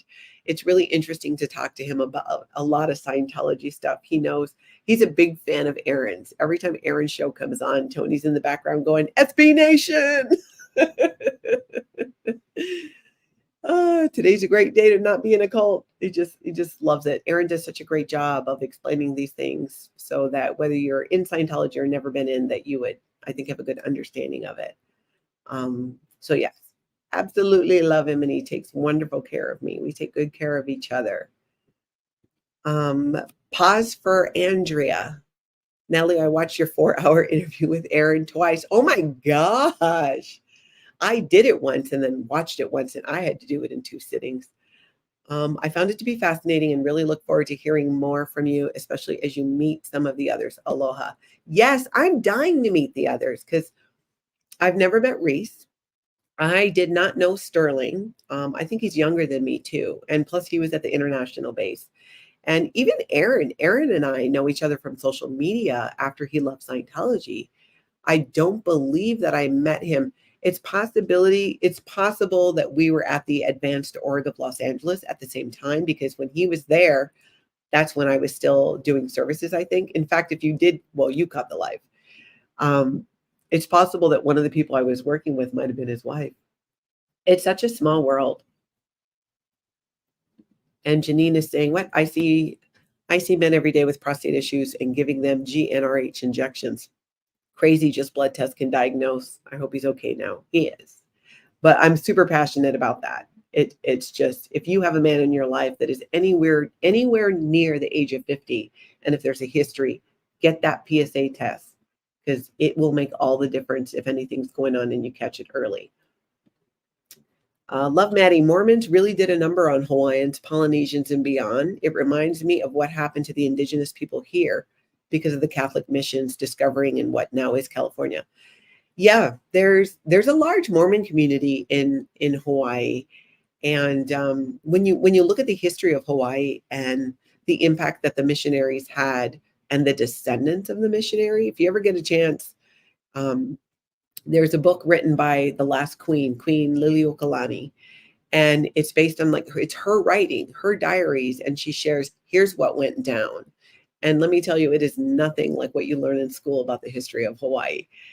It's a very interesting history, and how even religion played into this. And it was the descendants of some of the original missionaries, like the Doles, who ended up creating this industry and overthrowing the monarchy. It's a whole thing. But yeah, to your point, Mormon, it is a large, in fact, the Polynesian Cultural Center on Oahu, which if you get a chance, absolutely go, but there's no alcohol, because I don't know if it's owned by the Mormon church or it's just a lot of Mormons work there or run it. I never quite understood that at all. See, love you, babe. See, there he is. That's my Tony. I usually call him my Tony or my guy because we're not married, but we've been together for a decade and we're both 53 and my boyfriend just sounds stupid. Or I'll refer to him as my partner. Just kind of weird at our age. Is that the Tony? Yes. Yes, it is. And like I said, my absolute biggest cheerleader, probably next to my friend, well, him and my friend Kelly for sure. Julie, I've had a crash course in prostate cancer from helping my dad get through his chemo and hormone treatments the last few months. Oh, yeah, it's hard. It's hard. And I'm so glad that you're able to be there with your dad. And I hope he has a good outcome. It is not, it's not easy to go through. I mean, cancer never is, but I think it's been interesting seeing, and maybe one day I'll get Tony to come on. And I mean, it's somewhat related to, I'd love to hear his take on what it's been like to be with an ex-Sea Org member and ex-Scientologist for 10 years, but he could share more about that experience too. And just, what that's like, and to go where you can just do this test, PSA test. It's just, you got to do it, guys. Oh, from a poet, I get my PSA done every 6 months. Good for you. You must have had a scare or family history, because that's a little more often, but I'm very glad that you do that. I tell strangers, it's ridiculous. Talk about no boundaries. Hey, nice to meet you. I'm Natalie. How old are you again? Yeah. Have you had a PSA test? And I'm surprised how many men haven't who should have.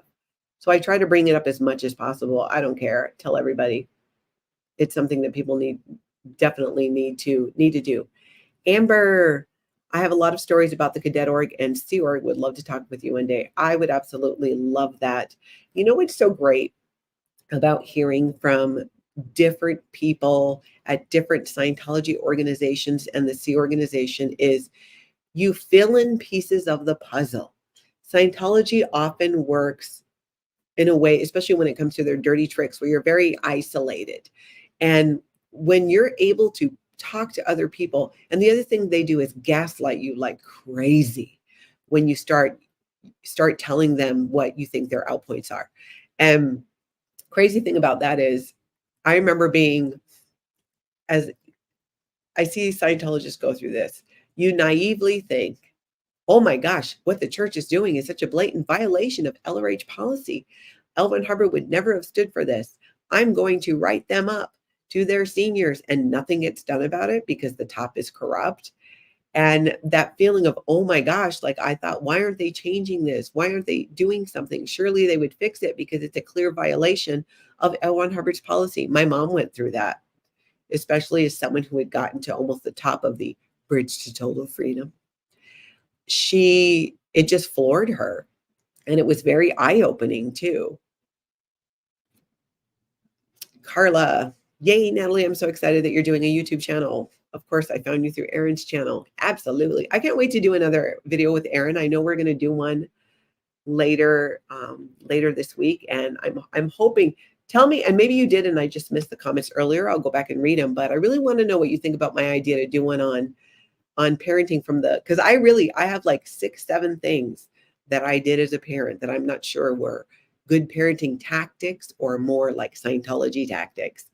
And I don't know that only just a Scientologist could help me decipher that, because you don't have that point of view of not being a Scientologist. So this is why I need you never in so much, that gut check on things, because I haven't had certain experiences, or I didn't have that point of view growing up. It's sometimes hard for me to give a new context to a lot of what happened.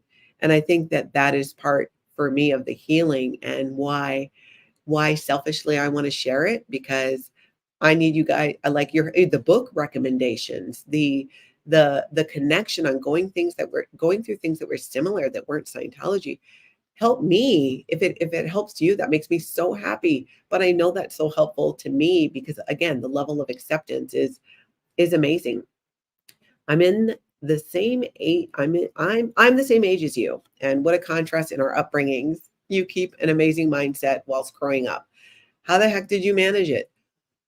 Oh, I learned the other day, I was watching a YouTube video about disassociation, and it's the first time I'd ever heard about it. There was a lot of disassociation. I've always thought it was a little odd that there's parts of my childhood that I have no recollection on, and my sister can, like, rattle it off. Things that it doesn't make sense that I don't remember it, and other things are so clear. So, I think that was part of it, was that disassociation. I spent many years with my head in a book and headphones on. Remember the Walkman with the cassettes and you hit play?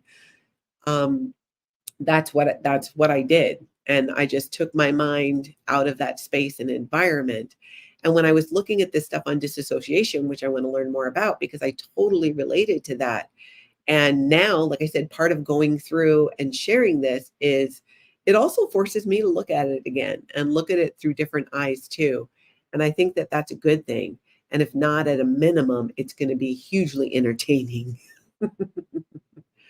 Oh my goodness, your dad has stage 4 prostate cancer. Wow. Oh, it's it's it's a common one. It's a tough one, but yeah. You got a penis, get that PSA checked. Encourage every man in your life. I could go on and on and on and on and on about it. Guys, check your man bits too. That's what Sue says. um, all right, let's see if you got any more questions. I'm gonna scroll down and I'm probably gonna wrap it up.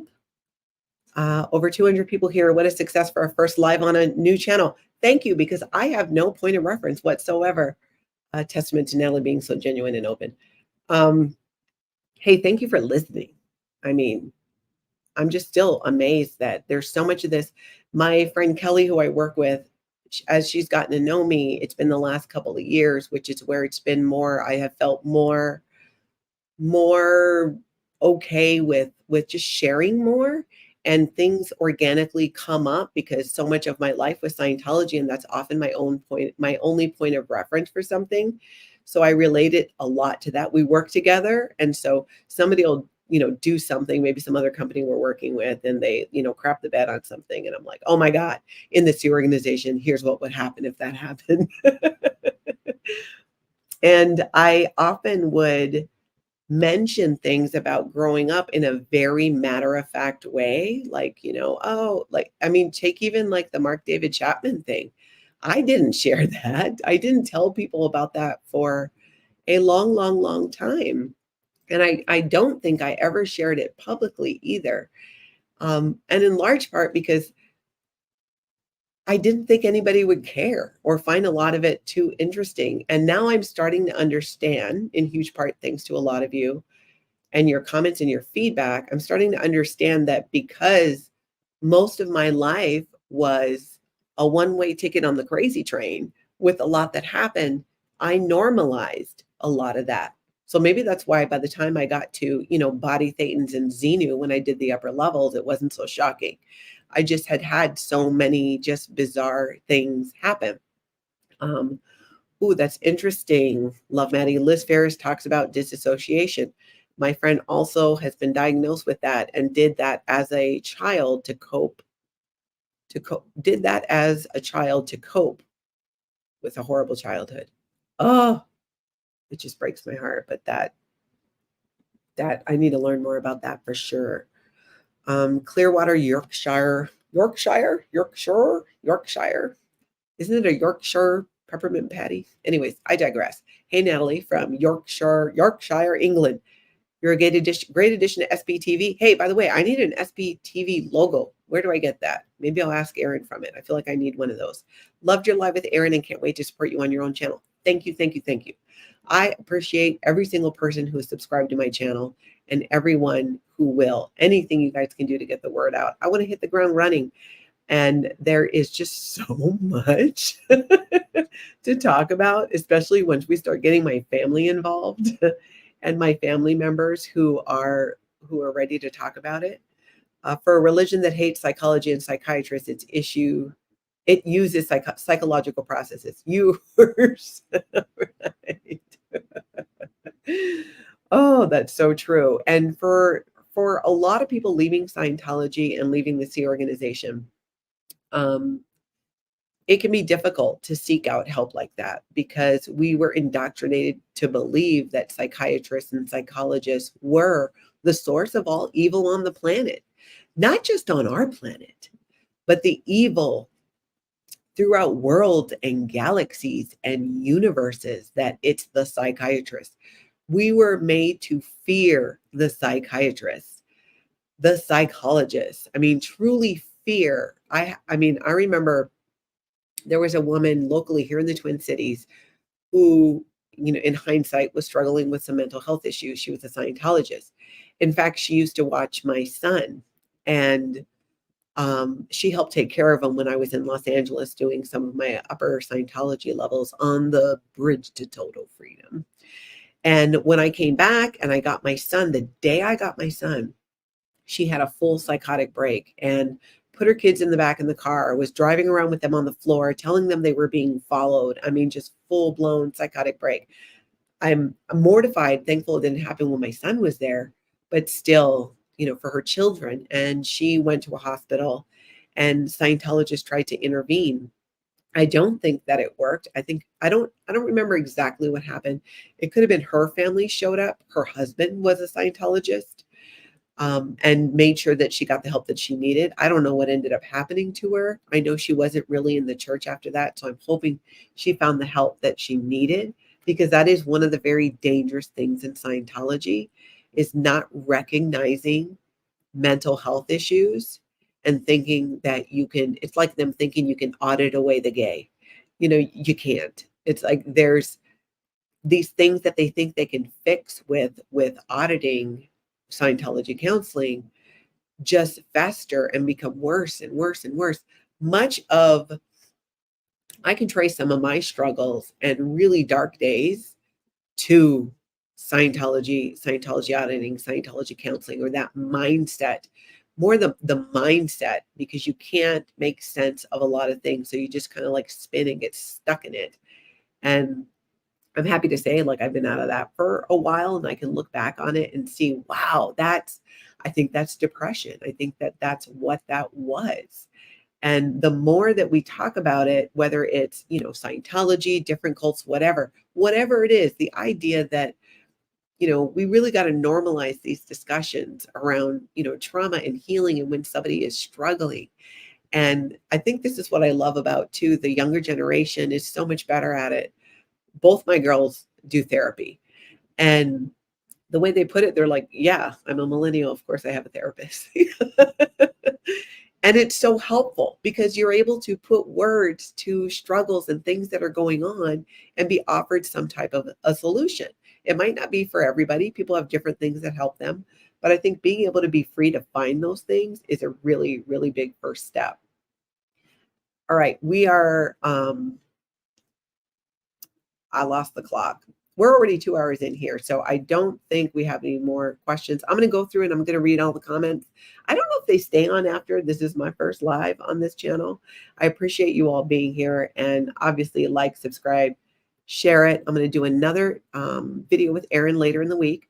I liked your suggestion about I need to get that video on this channel.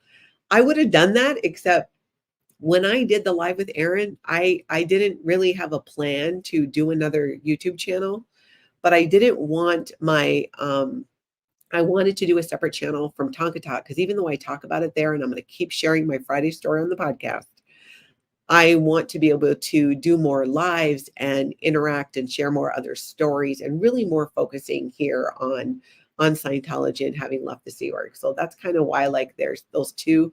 We're on Tonka Talk. I also share a lot of great interviews with people where we share the ways people create community and create connection. And by all means, you're more than welcome to go check that out too and enjoy it. Might be a nice break sometimes from some of the, cult. Now, I don't know how to end this, but to hit the end, but hold on though, because I made this fancy thing today and I want you to see it. So I'm going to play it at the end, but thank you again. I keep saying that. I just could ramble on forever how much I appreciate you. And you guys are making a difference. You make a difference with me. You're making a difference with my family. My children are following this who are grown. You're making a difference with them. People who are under the radar just need to know there is life outside of a cult. there is life after Scientology or any other type of controlling group. And you can come out and still find joy and get yourself, whatever help you need, but then just start living your life and get to the fun stuff. Because I'm 53 years old and I did the math. And if I live to be 75, which I plan on, at that point, I will have been out of Scientology longer than I was in Scientology.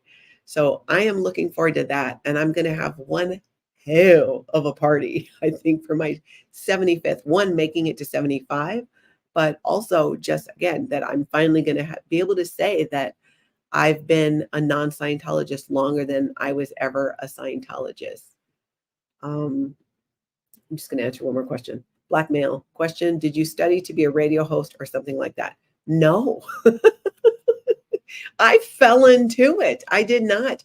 I had shared earlier how I was calling in when this one radio station would talk about Scientology and help them sort out this was true, this was not true. And they recommended me for a weekend show. And I did not have a background or training in that. I just, lacked boundaries, was an overshare. That's really important when you're on a station that where the topic is, their format was pop culture. And but even before, like when I was after the Sea Org, when I was a parishioner Scientologist, I went ahead and, I would still get pulled in to help with some things. And I'm going to talk more about that later. But I would do some PR stuff for Scientology. So I would work with a local director of the Office of Special Affairs in Twin Cities. And I had done some radio. The next time I do a live, I think I'm going to share that. I'm going to talk about when I entered a beauty pageant, and my platform was a drug-free world, and it's how I found out the Foundation for a Drug-Free World is kind of a scam. And that was like one of the last things I did in Scientology, about how this pageant opened my eyes in ways. I think I'll try and share about that next time. But you're going to crack up. It's another ridiculous story. So again, thank you so much for joining the live. I'm going to get better at learning how to do this. So I'm going to leave my little thing, and I will talk to you guys later.